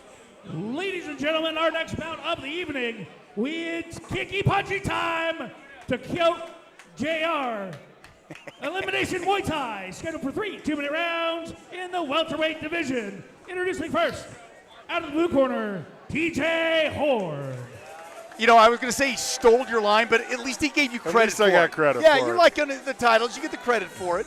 All right, TJ Horn, a representative of high-altitude martial arts. And this guy is built. Comes to us with the nickname Prime Time. TJ always in a great mood. Had a chance to talk with him at weigh-ins yesterday, and looks like he could dance a little. Got the flashy shorts. We've seen TJ, and he puts on a show every time he gets in the ring. Pads, elbows are allowed here.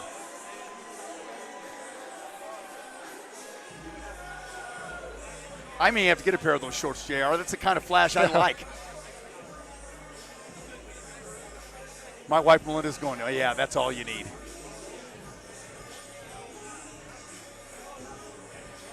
Hama MMA. Going to see a little bit of height difference in this fight. So it'll be interesting. Applying a little Vaseline, making sure it's not too thin and not too thick. Just the way the commission likes it. Used to see that, back in the 80s a lot. 80s and 90s, you'd see fights where you'd see gobs of Vaseline on. The official would have to go in and wipe it off. You don't see that as much anymore. Going to be a little overkill.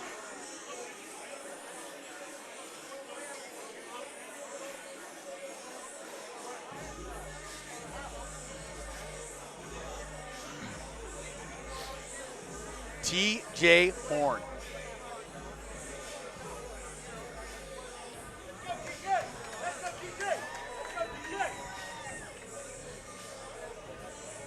Stewie's in a conversation right now.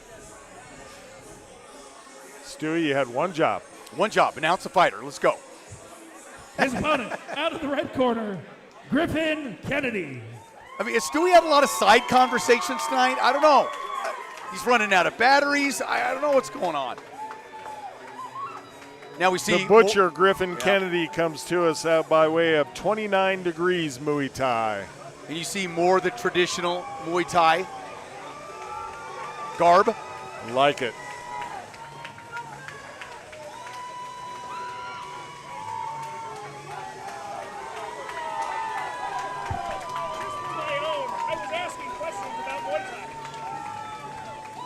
Yeah, but you still got a job. Tail of the TJ tape, Horn JR. out of Fort Worth, Texas, via Denver, Colorado, is a 24-year-old striker with a 2-4 Muay Thai record, 5 feet 7 inches tall, 145 pounds, facing off against Griffin Kennedy out of Wheat Ridge, Colorado. He's the 25-year-old Muay femur fighter with a 1-4 record, 6 feet tall, 143 pounds. Todd, you referenced the height difference, 5 inches advantage for Mr. Kennedy. Yeah, and looking at that 1-4 record, I talked to Griffin yesterday at weigh-ins, and he said he really took the opportunity to refocus and go into the gym, in the camp this time, trying to change a few things. Well, I'm telling you, he's changing against a guy that's very good, because we've seen TJ several times. This is a tall order.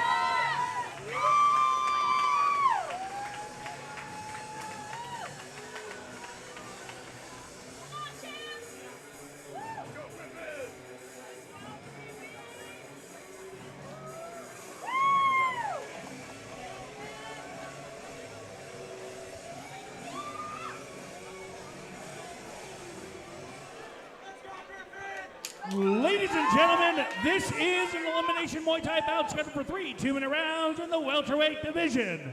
Referee in charge, Armando Castro. Let's meet our fighters. Introducing first, fighting out of the Mike Maroone for blue corner. He is a striker with a record of 2 wins, 4 losses. He stands 5 foot 7 inches tall, weighed in at 145 pounds. With Team Hammer from Fort Worth, Texas, representing Denver, Colorado, prime time, TJ Horn. His opponent fighting out of the Twin Peaks red corner. He is a Muay femur with a record of 1 win, 4 losses. He stands 6 foot tall, weighed in at 143 pounds. With 29 degrees Muay Thai from Wheat Ridge, Colorado, the Butcher, Griffin Kennedy. And you take a look at TJ's 2-4 record. The one thing you're not counting it, that's just in Muay Thai. We've seen him in kickboxing. I saw him win in kickboxing. Horn, typically a very fast starter. Yes.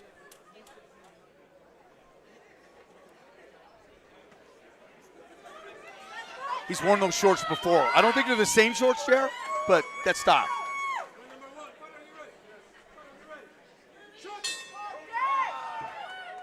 Oh, doesn't want to touch. He wants to fight.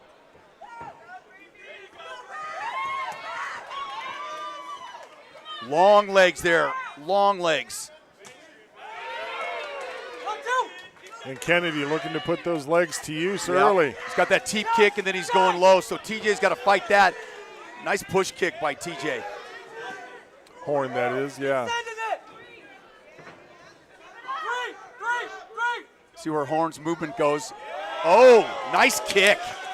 Oh, and again, well targeted by Kennedy. Yeah. Saw that he hurt Horn to the body and then followed up with another strike to the body. Yeah, he had a side kick was the first one and really chambered and let it go, and that one caught him square. And immediately looking to go back to target the body is Kennedy. TJ's hanging in there. It's a good thing he's got that much muscle mass because he took some shots. Oh, Horn takes a hard shot to the head. Oh, spinning back kick. And that back kick hurt Horn. Oh my gosh, he is showing the Taekwondo tonight. Oh, that knee was another nasty. Brutal body shot. Kennedy just really working over the body of Horn. Boy, TJ's tough. 37 seconds left in the round, and he's hurting too. He's hurting. See if TJ can weather this. Yeah. You got to cover up those ribs. TJ's fast enough that he may be able to cover up the ribs. Yeah, Horn. Yeah. Oh, and there's a 3 knockdown rule, so that's going to be it. Oh, my gosh. Congratulations for Mr. Kennedy, the Butcher. Kennedy talked about refocusing and really changing his attack. It worked. Well, he had a Methodical, measured, well thought out attack this time, that's for Wow. sure.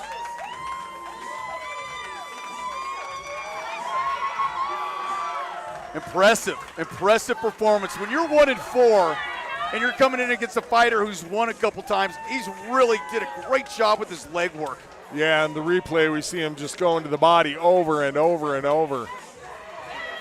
Well, in his variety, too. I mean, I haven't seen a back kick in a while, turning back kick. It's been a while.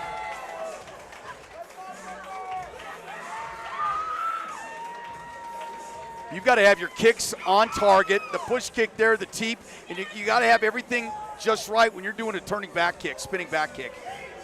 And Kennedy wasn't targeting just one portion of the body. He was right in the middle of the sternum. He was ribs on both sides. Just a really measured, well thought out attack. And that's 2 fights in a row, JR, where we've seen the attack, Carolyn O'Shang and now Griffin Kennedy, where they attacked the body and it opened up everything. Impressive performance.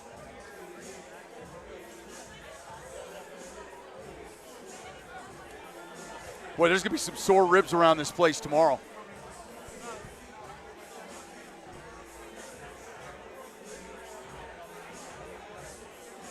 Well, he came through and said he changed some things and worked hard on it.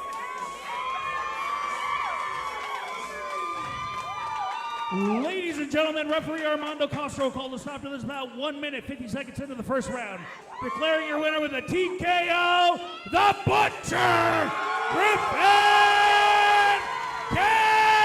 Kennedy! Congratulations, Griffin Kennedy takes home the victory for 29 Degrees Muay Thai. Now has improved his record to 2-4. And really, the first 2 fights of this main card, both brutal finishes.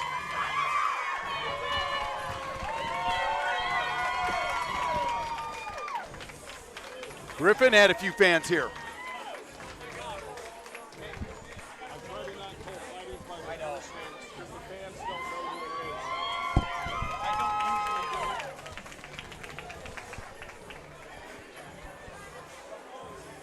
Now Stewie's dancing. That's a scary sight. Oh, he's doing the sprinkler. And the lawnmower. I don't know, man. It starts going downhill after that. 2 finishes, first 2 fights of the main card. What a great job by Griffin Kennedy. And took out I tell you, TJ Horn stayed in for a while after absorbing some nasty shots. Mr. Horn is no easy fight. No. Ladies and gentlemen, our next bout of the evening. Staying with Elimination Muay Thai, scheduled for 3 2-minute rounds in the light middleweight division. Introducing first out of the blue corner, Caleb Daniels. Mr. Caleb Daniels, a representative of McMahon Training Center, coming to us out of Fort Collins, Colorado. Oh, FOCO. Made the drive from the northern end of the state. Yeah, that's the town I grew up in. It's gotten bigger. You know, last week we were begging for air conditioning, JR, and now we're getting it in volume. I'm okay with that. I am too. Could have used it last week. You're still going to complain about that. I'm telling you, man, it was I was a week hot. ago, man. It was a week ago. Sometimes I live in the past. Let it go, Todd. Well, I'm prepping it for next time. All right, fair enough.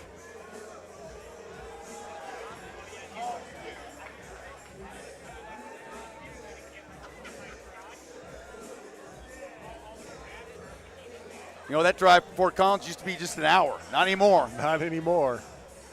Takes an hour to get to Loveland. Jeez. And then you get the 2 lanes, and it's a mess. Thank goodness there's no construction. Oh, never mind. Yeah, right. Exactly. Love when these Muay Thai fighters just step over the top rope.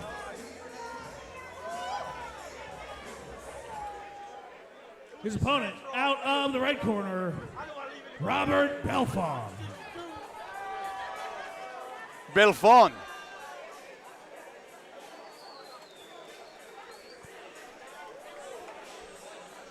Spoke to both these fighters at yesterday's weigh-in, Twin Peaks. Vern was having a little macaroni and cheese. I stayed with ice water. Good man, Todd. Good man. You know.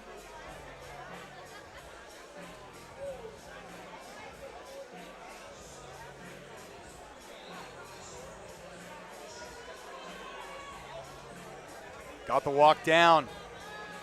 I don't think I could do that in flip-flops. I will honestly say there's nothing I would do in flip-flops. I'm not a flip-flop guy. Not one of those guys.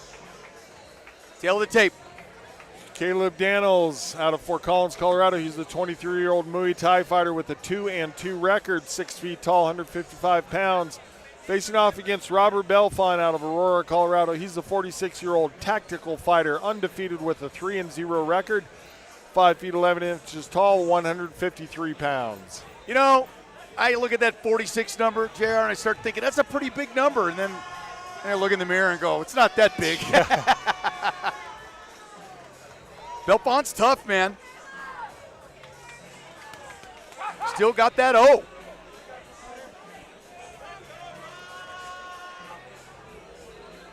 Ladies and gentlemen, this is an elimination Muay Thai bout scheduled for 3 2-minute rounds in the light middleweight division. Referee in charge, Armando Castro. Let's meet our fighters. Introducing first, fighting out of the Mike Maroone Ford blue corner. He's a Muay Thai style fighter with a record of 2 wins, 2 losses. He stands 6 foot tall, weighed in at 155 pounds with McMahon Training Center. From Fort Collins, Colorado, Caleb Daniels. Foco in the house. His opponent, fighting out of the Twin Peaks red corner. He's a tactical style fighter with a record of 3 wins, no losses.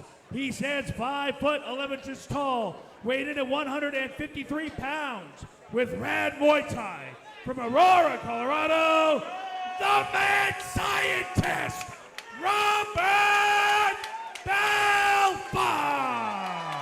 I kind of like that nickname, too. Yeah, I'm down with that.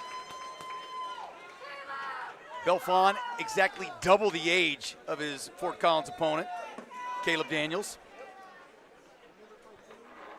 Look at that. Todd can divide by 2. That's it. Hey, there ain't much after that, let me tell you. I did my daughter's homework once and got the first 2 wrong. Daniels with a brutalizing leg kick, and Belfont answers with kicks of his own. Yeah. Belfont backs off. Oh, another one. Daniels got those long legs. And gets a lot of whip on those techniques. He's really beating up the lead leg of Belfont. Yeah, and he snuck a knee in there too, JR. Less than 30 seconds into the round. Belfont trying to check those kicks. Ooh. Chopping trees down, and I think it's a great game plan. And Belfont already has to switch stances. And we're not even a minute into round 1. No, and I think he beautiful came in with spiking elbow by Daniels. Yeah, I think you're right, Todd. Good game plan. His flexibility is off the chain, too. You can hear those kicks here. Belfont reaching down to block those kicks. That's going to allow Daniels to bring a kick up high. And just as I say that, Belfont's the one that goes for the high kick. Daniels really looking both low and high, working every part that he can. Belfont's lead leg already starting to redden up on the outside of that left thigh. And again, I see Belfont drop his hand. Yeah, he was going upstairs with a kick, but again, down low, 2 nasty kicks. Could end up with a technical knockout by way of leg kicks here. Haven't Been seen a while that in a since while. I've seen that. I took words out of my mouth. There's your turning back kick, Todd. The inside leg kick. Belfont's still firing though, JR. Well, if you're going to be a Muay Thai fighter, you know you're tough. Oh, yeah. But I think that's the second turning back kick we've seen tonight. Beautiful elbow inside by Daniels. Really used it as almost an uppercut style technique. Continuing to chop away on that leg. There's the 10-second clacker. Oh, spinning hook kick. Wow. And brought that up high, did Belfont. Great round. Just have a buddy of mine, Mike Romero, and his spinning hook kick. you got to get that head around quick, and it was a Taekwondo fighter. Man, was he good. Wow, Belfont showing his toughness.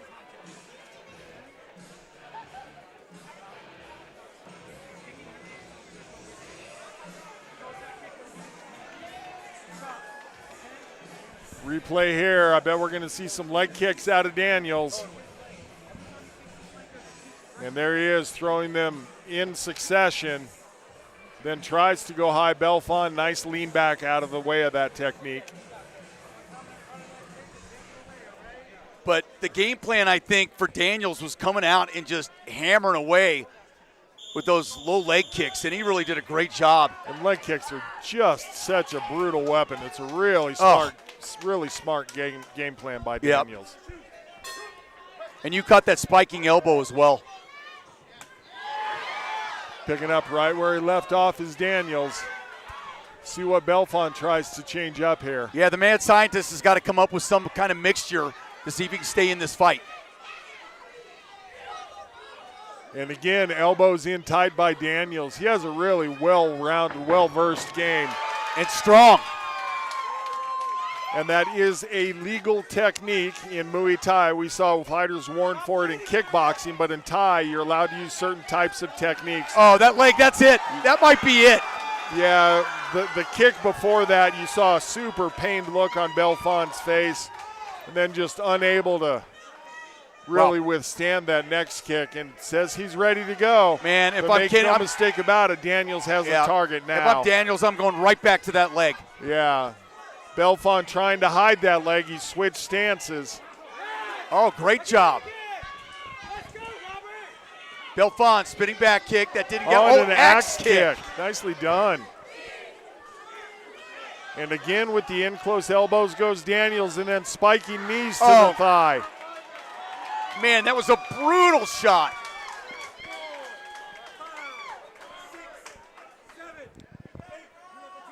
Belfont says he's ready to continue.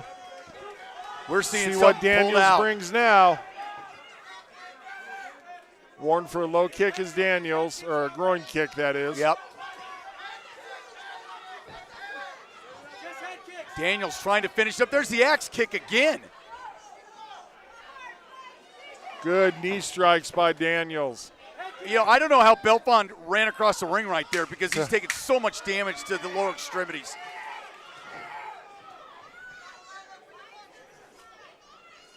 And trying to go to the rear leg is Daniels, and he does so with effectiveness. You saw a big breath there at the end of the round by Belfont. Yeah, he's in just a tremendous amount of pain right now. See how he is coming up off the stool. Sometimes you take those leg kicks, you sit down between rounds, and that leg starts to seize up on you. Yeah, it's, you know, and related in other sports, it's like you get that sprained ankle, you play with it at the moment, and then it tightens up on you. You can't do it. And we just saw on the replay the knockdown. It was actually two leg kicks. It was the first kick. Yeah, the first kick really set it up, and that second one just sort of the icing on the cake for Daniels. Well, you go back to the well, and we've seen some strikes with axe kicks, spinning back kicks, hook kicks. Give it up. Like you said, if you're in Muay Thai, you're tough.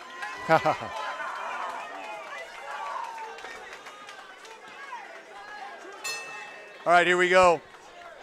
And Belfont keeping that switched stance, trying to, again, hide that lead leg, or what had been the lead leg. The fact that Belfont has survived so far in this fight's amazing. So impressive. Yep.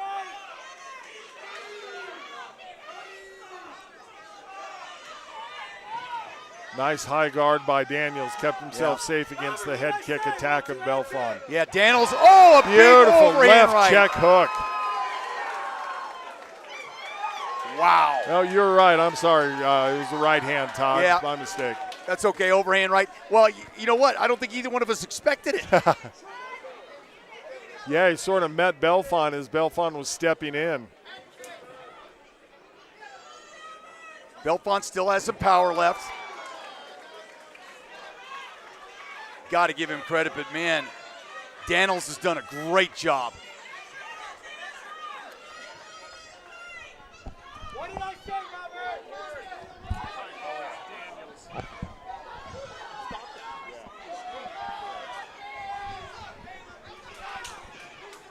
There's the axe kick again, and that afforded the ability for Daniels to go low. Corner of Belfont asking for a head kick. The crowd's totally into this fight. I think they respect the fact that Belfont is so tough and the work that Daniels has been put in. Belfont can hardly stand. Yeah, momentarily had his right leg forward, and Daniels took full effect. You got to get a medal for badge of courage surviving this one. No kidding.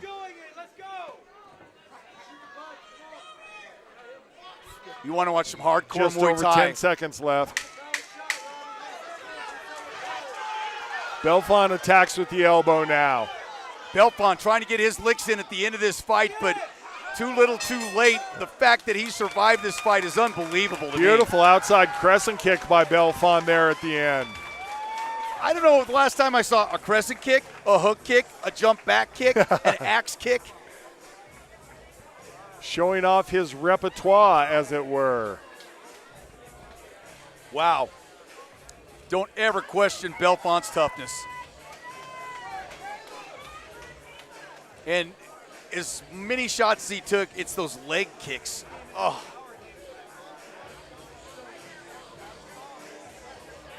I thought Daniels showed that spiking elbow early on too, which you pointed out. So he really brought out a lot of tools in this fight. Really mixed his weapons very nicely to Daniels. You're correct.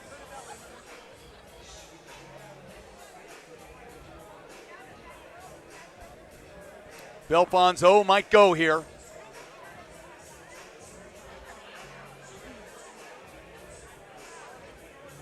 Daniels just stalking in his. Here we see, you know, he had that leg kick and he had to continue to switch up because it was just too painful. And I didn't know that he was going to be able to continue in the second round. It surprised me a bit, yes. But again, if you're going to be a Thai fighter, you're going to have that just next level toughness in you. Oh, folded in that leg. Oh. Yeah, that's not going to wait till tomorrow to hurt.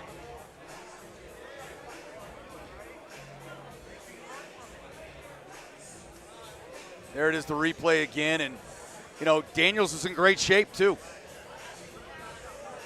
An active fight.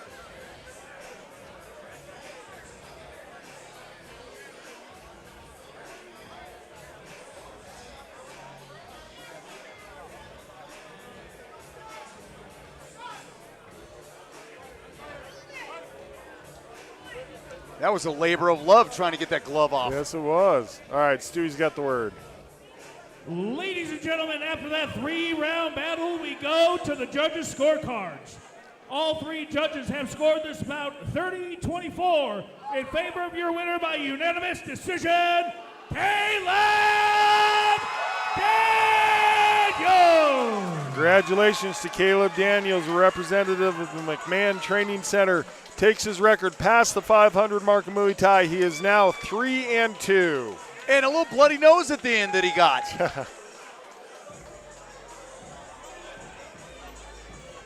I never, if I was a betting man, you always see it flash up in the UFC, over, under 1.5 rounds or whatever the case may be. The fact that he even made it out of the second round to me is amazing. You know, you talk about the toughness of these Thai fighters, and at 46 years of age, continuing to do it. And we've had older fighters on this card. We just saw Shannon at 51 years old get in and mix it up. Been on the tough end tonight. So that's the first fight on the main card that has gone the distance. And we've got the co-main and main event coming up. We got a title fight coming up, JR. Crowd here is ready for it. Great performance. Let's take it up to Stewie for the title fight announcement. Ladies and gentlemen, this is our co-main event of the evening. Elimination boxing scheduled for 3 3-minute rounds for the vacant light middleweight title. Let's meet our fighters. Introducing first, out of the blue corner, Kobe Kelly. Kobe 2K Kelly from Casper, Wyoming, representing Outlaw MMA. Had a chance to talk with his coach, a former MMA fighter himself, Used to fight for the Kickdown Fight promotion. Colorado back at the same time that I was fighting. Mr. Billy Walters is the coach's name. Way to go way back. I like that. Way back. I minored in history, by the way, in college, so I like it. Talked to Kobe. He was ready to go last night. It's always good to get a couple words in with the guys that weigh in, see how their camp was, how they're feeling. And that, when I was talking to Kennedy earlier, that's what he said. He changed everything. So every now and then you get a little bit of information there. Sometimes I don't share it with you, so I can kind of sneak it in. A bit of insight, as it were. You do have something I might have to pay you for. We only have a couple hummingbirds, but I might have to get myself some hummingbird glasses from you. That's a cool thing. Lakers colors, His opponent, out of the red corner, Drew Moonguy. Mr. Godfist, Drew Moonguy, represents 9 round, coming to us out of Colorado Springs. And this should be a good one. Both fighters have yet to lose. 10 fights in the ring, no losses. And it is for, as Stewie mentioned, the vacant title. So nobody defending here. Both of them wanting to go home with the strap. Nice bit of hardware to get. If you get to 6-0, that's what it's going to take.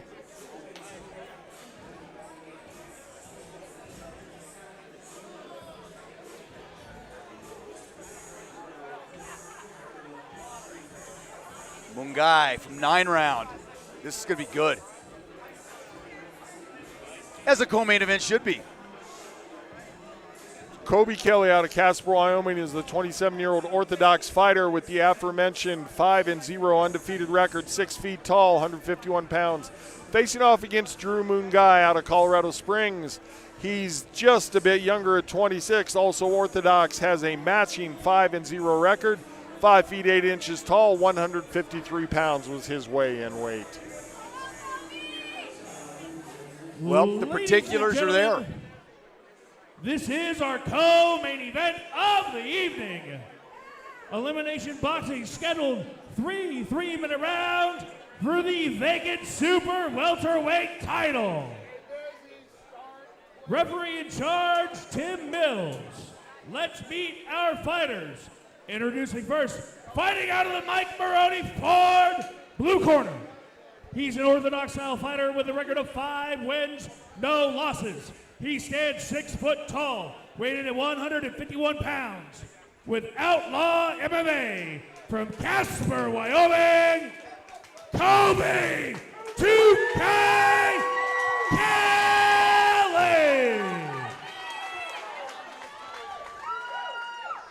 His opponent, fighting out of the Twin Peaks red corner.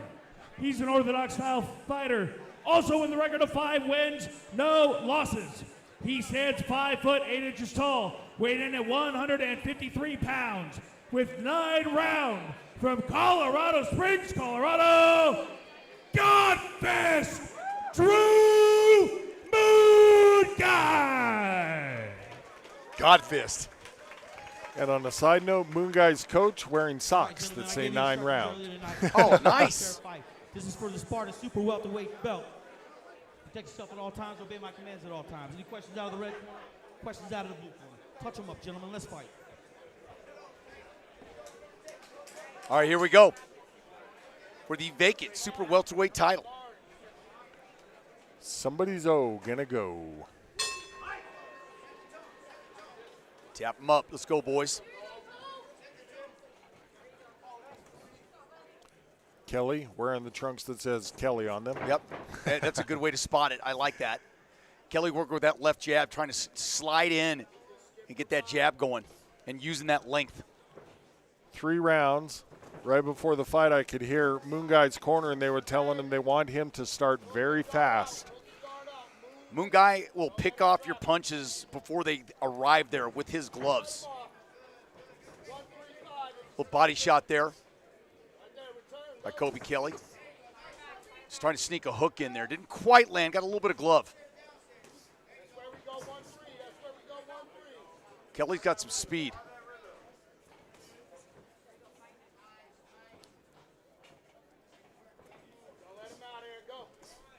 Good head movement. Nice counter as well by Mungai, and then Kelly came back. Mungai has a pretty staggered stance with his feet, but he keeps his shoulders very square. His rear hand is almost even with his lead hand, the way he keeps his shoulders set. See if that allows him to give some power out of both hands. You know, he's not lightning fast, but the way he moves, he avoids, and he's able to make it work. Mills, another nice move tonight.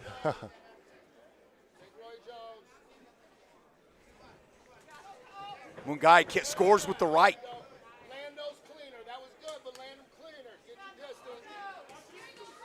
Great job avoiding.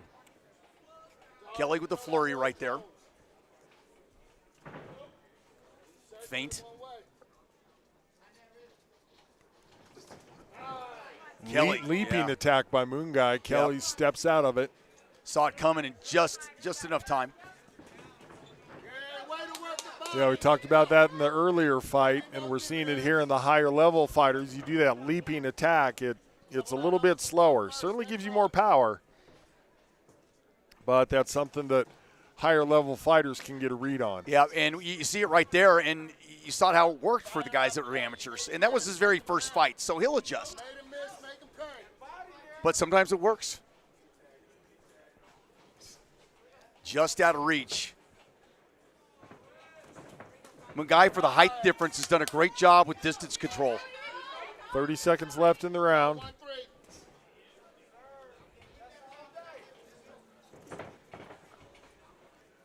Just a 3-round fight, so every round is super important, and this one's been very even.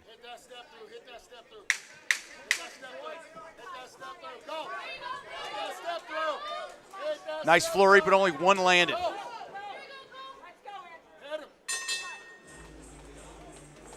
Tough round to call.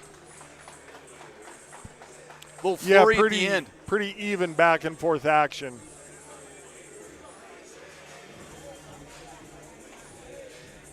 Nobody landing any super telling blows.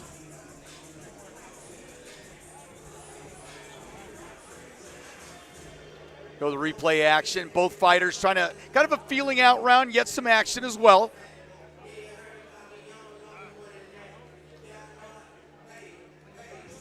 See if anybody elects to pick up the level of their attack in round number 2. Mungai, for having the height differential and being the shorter of the fighters, did a great job avoiding punches. Went to the body a little bit more as well. All right, seconds out. Here we go, round 2.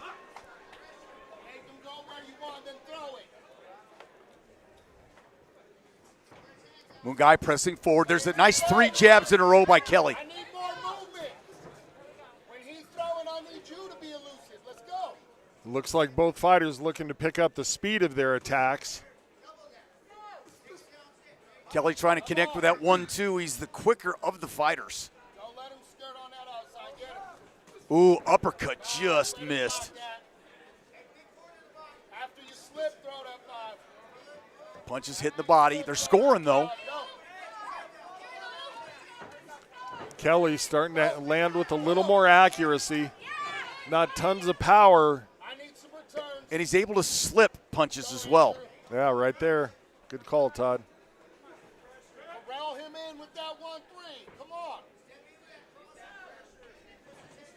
1 minute gone in this second round. Flurry there by Kelly. Mungai's blocking a lot of them, but the volume's coming. Double jab blocked. Ooh, big overhand right, just missed. Yeah, Mungai was waiting for that. Trying to set up his counter punches. The problem with that is you sort of take your foot off the accelerator as far as your offense goes when you're waiting to be a counter puncher. You're letting the other person dictate when the punches are going to happen. Well, Kelly right now is starting to throw so much more volume, JR, that it's swinging the fight. Don't let him get it, go. And when Mungai comes in, he's just not scoring right now.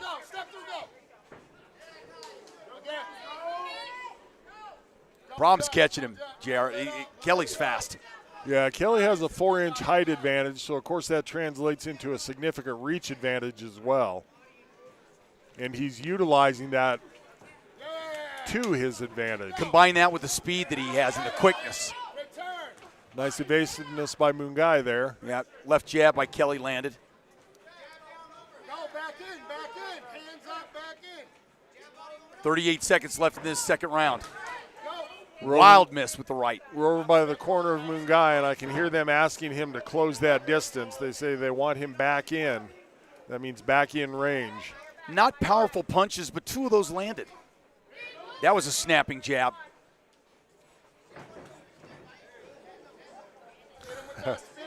Mills again almost on the receiving end of some action. That's 3 times Mills has looked pretty dancy tonight.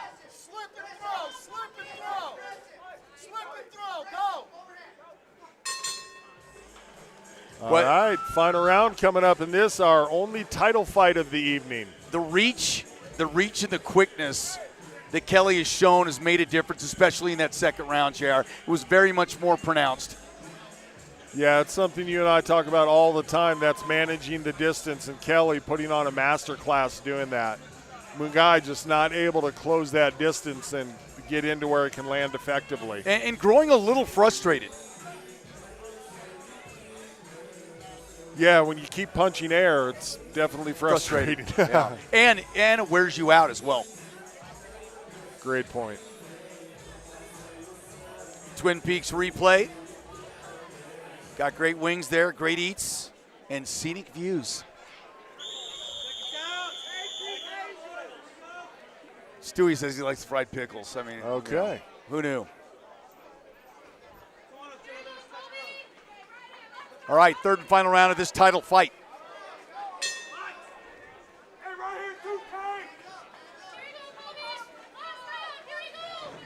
Mungai's got to do something in this round and go for broke. Could be 1-1.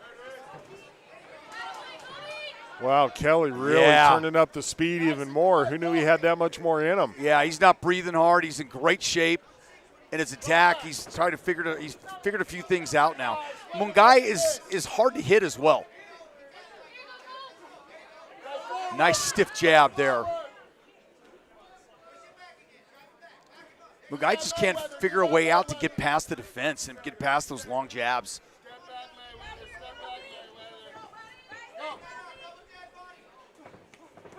Double jab. Great footwork by Kelly. Yeah, and he's listening to his corner as well. Right when he threw that double jab, he listened to his corner on it.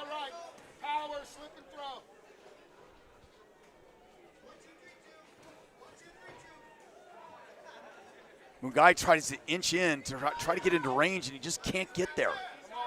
Yeah, Kelly just so aware of the distance, knows where Mungai needs to be to punch him and doesn't allow himself to be there for it.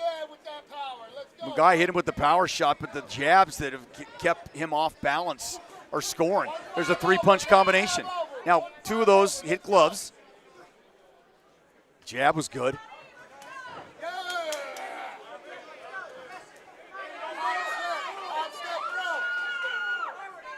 Most of those found the gloves. Impressed with the footwork and the speed of Kelly. Yeah, the corner of Mungai imploring him to please start coming forward more. Yeah, he's got 1:10 left in this fight to do so. Next time I want that to the chin.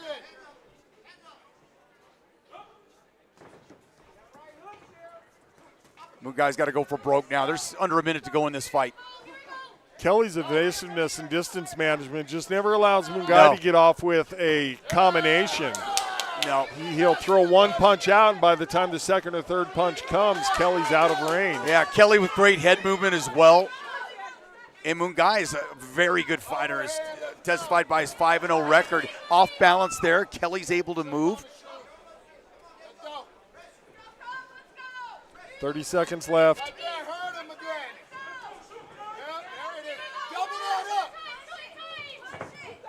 I mean, Mungai's got the power of these 2 fighters for sure, but just the scoring and the accuracy and the amount of volume.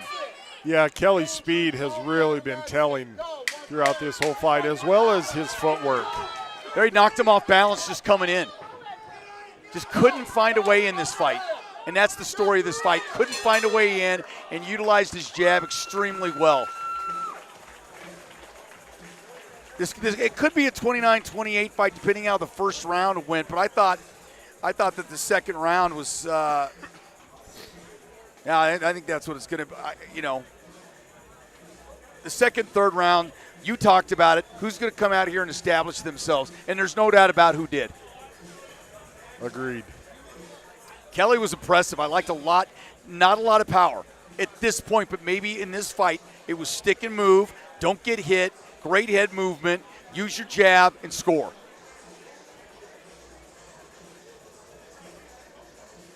And in the replay, we're seeing the evasiveness of Kelly really put that on display throughout the entirety of this fight. Yeah, and you talked about his footwork, and when you get a fighter like Mungai that's so off balance that you're moving your feet, you're moving out of the way, and you said it, it's so frustrating when you hit air.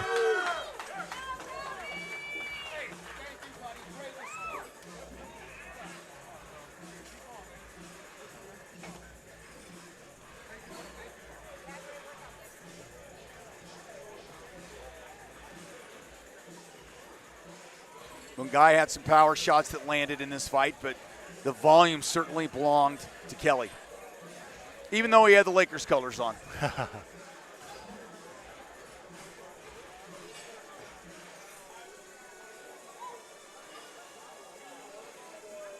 We're having a hard time with gloves tonight. Some sticky tape. Yeah, it must be.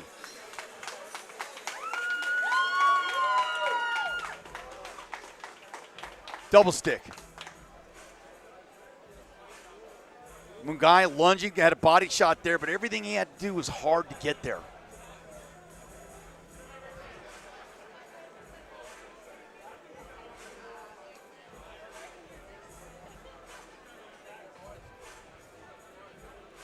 Ladies and gentlemen, after this 3-round battle, we go to the judges' scorecards.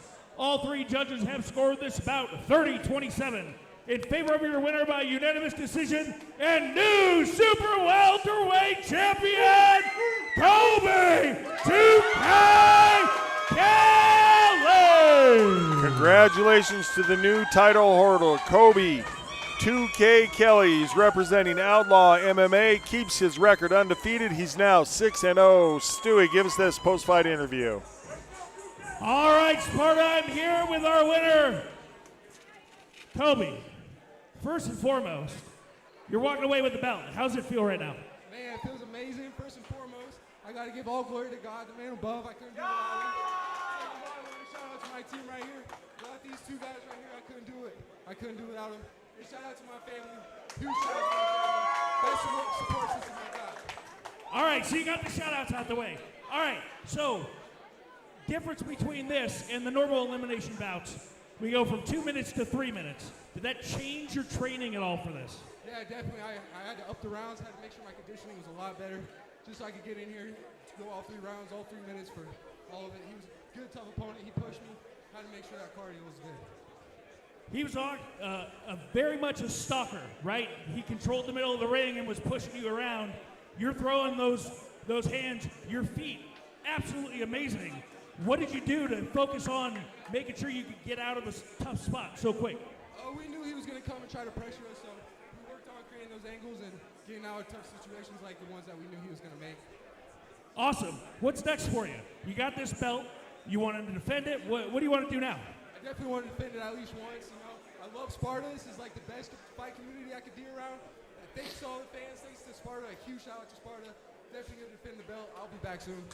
All right. Thank you. Congratulations. Give it up for our winner, Kobe 2K Kelly. All right, Kobe Kelly earning his first strap. And it says he will defend it. Really a dominant performance. And that's when you dominate another fighter that comes in unbeaten. Yes. And we've seen how good Mungai is.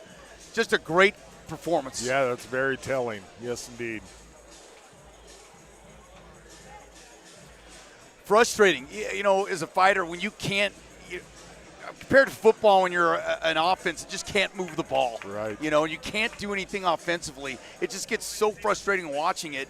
And when you're used to seeing a fighter get in and score, and you have to work so hard to even get a point to score, and yet you got 2 or 3 jabs coming back at you.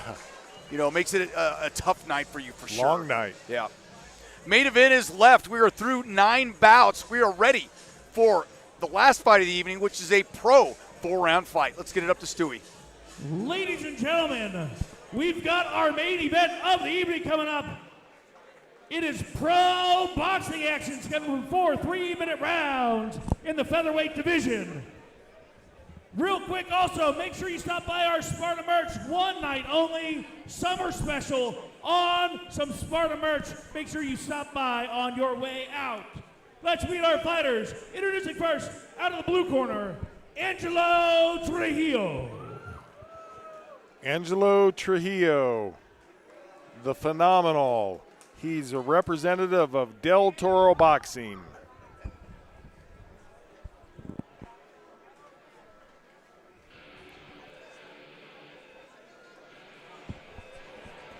All right.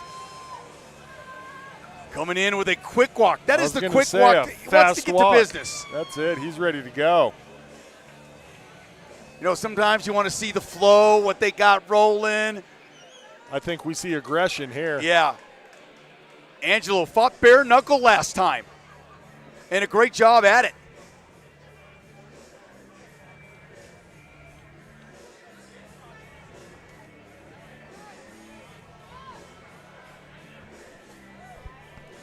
I like that quick walk. I like that style. Let's get it on. Made up for the slow glove routine tonight.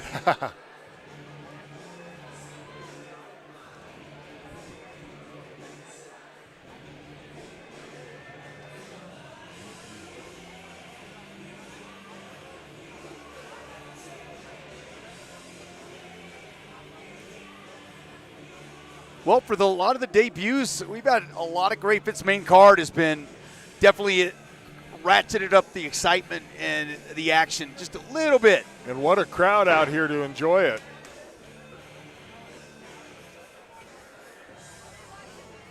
That's 126 pounds of muscle right there. His opponent, out of the red corner, Harley Laws.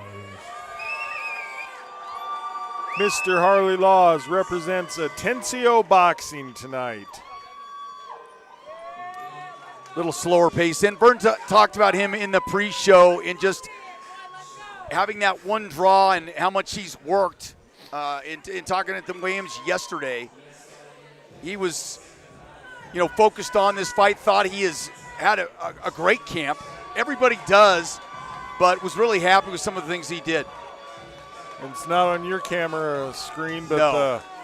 Trujillo just doing bouncing push-ups until his opponent makes it to the ring. I mean, I think he did like 30 to 40 right there. There's the tail of the tape, JR. Angelo Trujillo out of Grand Junction, Colorado. He's the 26-year-old in-your-face debut professional fighter, 5 feet 3 inches tall, 124 pounds, facing off against Harley Laws out of Denver, Colorado. He's a 26-year-old boxer with a 0-0-1 record, 5 feet 8 inches tall, 127 pounds. So a 5-inch height, and we say also a reach advantage for Harley Laws. Well, we'll see what this one goes. We're going to have another. We've had a couple fights like this with the reach advantage, the height advantage.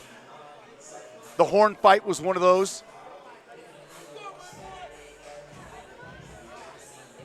This one should be a good one. And you can see, again, you look at Trujillo, and he fought in bare knuckle the last time out. Now time to glove up. It's his pro debut in boxing. Harley Laws has been there. One fight, to his credit, was a draw. So trying to get that first win as a pro. Jesus Changed My Life is on the back. I like it. Ladies and gentlemen, this is our main event of the evening.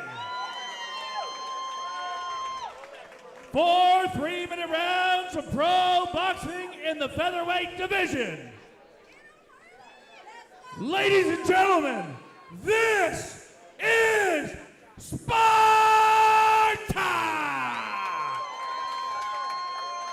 Referee in charge, Tim Mills. Let's meet our fighters. Introducing first, fighting out of the Mike Maroone Ford blue corner. He is an in-your-face style fighter making his boxing debut.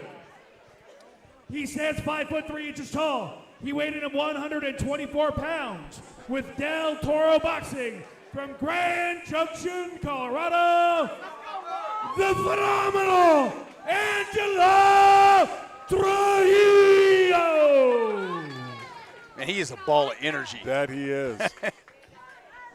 His opponent, fighting out of the Twin Peaks red corner. He is a puncher with a professional record of no wins, no losses, 1 draw.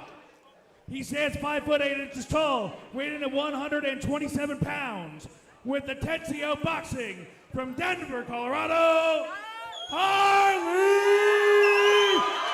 Law. You know, nickname, we could go making the laws. Breaking the. Oh, yeah. Obey my commands at all times. Any questions out of the blue corner? Questions out of the red corner? Touch them up, gentlemen. Let's fight. Harley Laws breaker.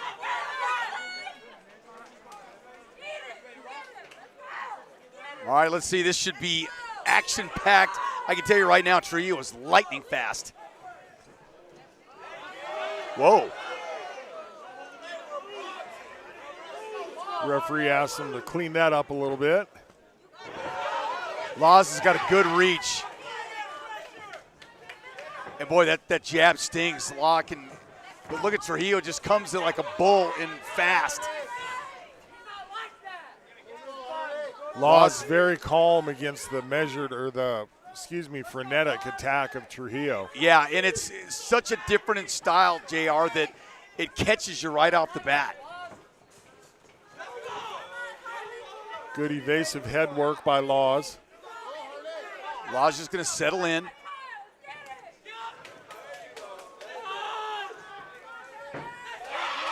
Slip.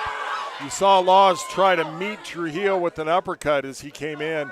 We've talked about it a couple of times tonight, that charging forward, leaping in style allows your opponent to see you coming and set up things. And almost at 5'3" in this fight, you almost have to, but so far he's finding some success. But there's that right jab.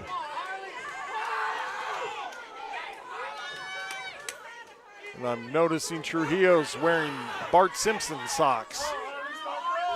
As long as he doesn't fight like Bart.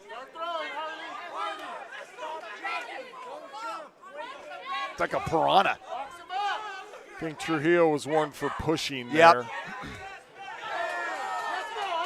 Harley's got to get Trujillo at the end of his punches where he can extend. Nice body shot, then coming back. That's a knockdown, I think. No. Wow. Yeah, I saw his glove touch the canvas, so I agree. Too. It could have been ruled as a knockdown. Trujillo with a bunch of head movement just to get out of trouble. Oh, wild uppercut. Laws is sitting down on some of those punches. 1 minute left. Oh, stiff jab. Fight scheduled for 4 rounds. Laws is starting to settle in now. Trujillo's so fast, Law's got to kind of take his time to see where he goes almost, JR. Yeah, try to meet him where he's going. Absolutely. That's a better way to say it. Oh, get a knockdown there for Laws. Right on the temple. And Trujillo has to pick up and put in his mouthpiece. He almost pulled over Tim Miles. Oh, now. We get a timeout. Laws lost his mouthpiece.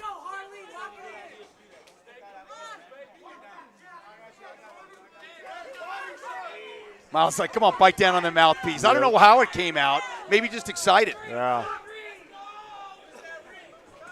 Ooh!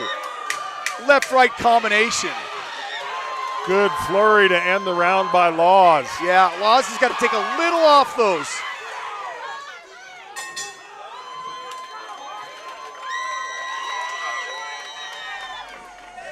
when the action is so frenetic like that, it's easier said than done. And you get to the pro level, and as many pro fights, he's only his second pro fight. But when you're punching and you're controlling it, take a little bit off those monster shots.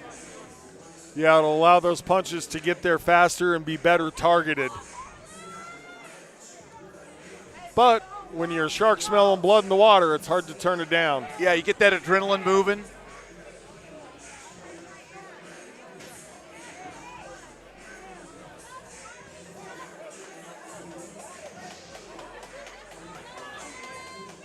And Trujillo, just the Energizer Bunny.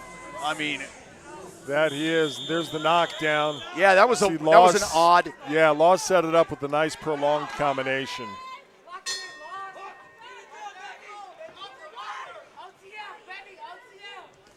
Trujillo's got to figure out a way how to get inside because Law's jabs are starting to work. Oh, big left. Big stinging left. Trujillo immediately bounces back up, but he's going to receive another 8 count. The 3 knockdown rule, I believe, in the professional division is in effect. He took a big shot there. Oh, out of the ring. And I think he's going to rule that. He's going to give him the count. All right, so must not be a 3 knockdown rule in the professional division. Oh, that's it. That's it. Referee's seen enough, so about 45 seconds into round number 2, Mr. Laws gets his first professional win. 2 big punches. The punches were just unmatched as far as power was concerned. He had to weather the storm a little bit to try to get the fight to his rhythm.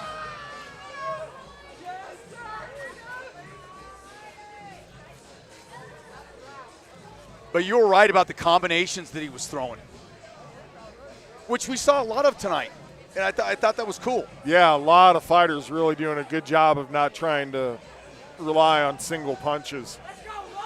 And you've been through the years we've broadcasted together, that's one thing that you're always looking for, and we've seen more and more of what you're calling for.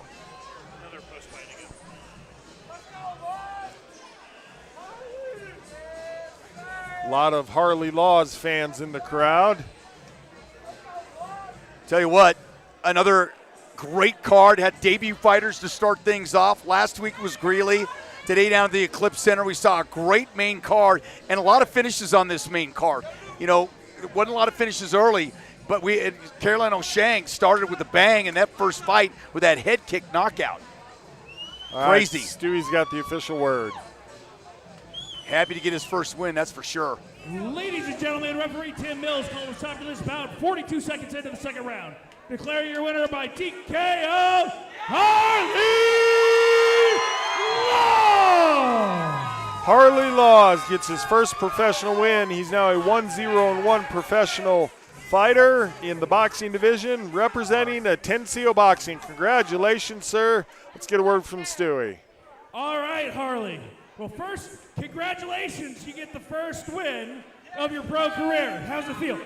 Thank you. First and foremost, I just want to thank God, my Lord and Savior. You know, without Him, I wouldn't be nothing. And I want to thank my folks for coming out to support me all the time. You know, I wouldn't do this if it was just for me and it was like a selfish thing. I probably wouldn't be this far. So I got more than one person I'm doing this for. So I appreciate all of them. Thank you so much, guys. But back to the win. Yeah, I feel good. This fight was a 2-week notice, and I just got done fighting in April. I started pigging out because that was like my first pro fight, and so like I didn't know what it was like to cut weight and stuff. So like I started pigging out right after my fight. Got a little tubby, but you know what? This is what champions are made of. This shit's hard. This shit's really hard. It ain't easy. If it was easy, everybody would do this shit. That's right. All right, so now I'm going to ask, right? So you said it, you went tubby. What'd you get up to? How much did you have to cut in that 2 weeks? I was 146 pounds, and then I got down to 127. And today I'm 135, so well, glory to God, like I said. Yeah, congratulations. That's a hell of a drop you had to do to take this fight on short notice. What'd you have to do to prepare for it on short notice? We've got a guy making his debut, but he's done a bare knuckle. He's always been a little bit of a pit bull. Were you able to watch any of that, prepare for it? Boxing's a whole different sport, no matter if it's bare knuckle boxing. MMA is a total different sport. So, I mean, I was just doing the same thing I do day in and day out. I got my coach Tommy here, my coach Louie, Coach Carl, and they make sure, you know, I stay 10 toes down when it comes to boxing. They don't let me miss a training session. They don't let me miss a mile, you know what I mean? So it's just the same shit every day. So I just know I'm gonna go far in this sport. I appreciate Sparta for giving me the opportunity. Absolutely, we love having you here. One more thing, real quick. Again, you got your this second pro fight. You took it on short notice. You get your first pro win. You already gave glory to God. Said thank you to the family. Anybody else, sponsors, anything else you want to thank for coming out? Yeah. I just want to thank, you know, my family and friends and my sponsors.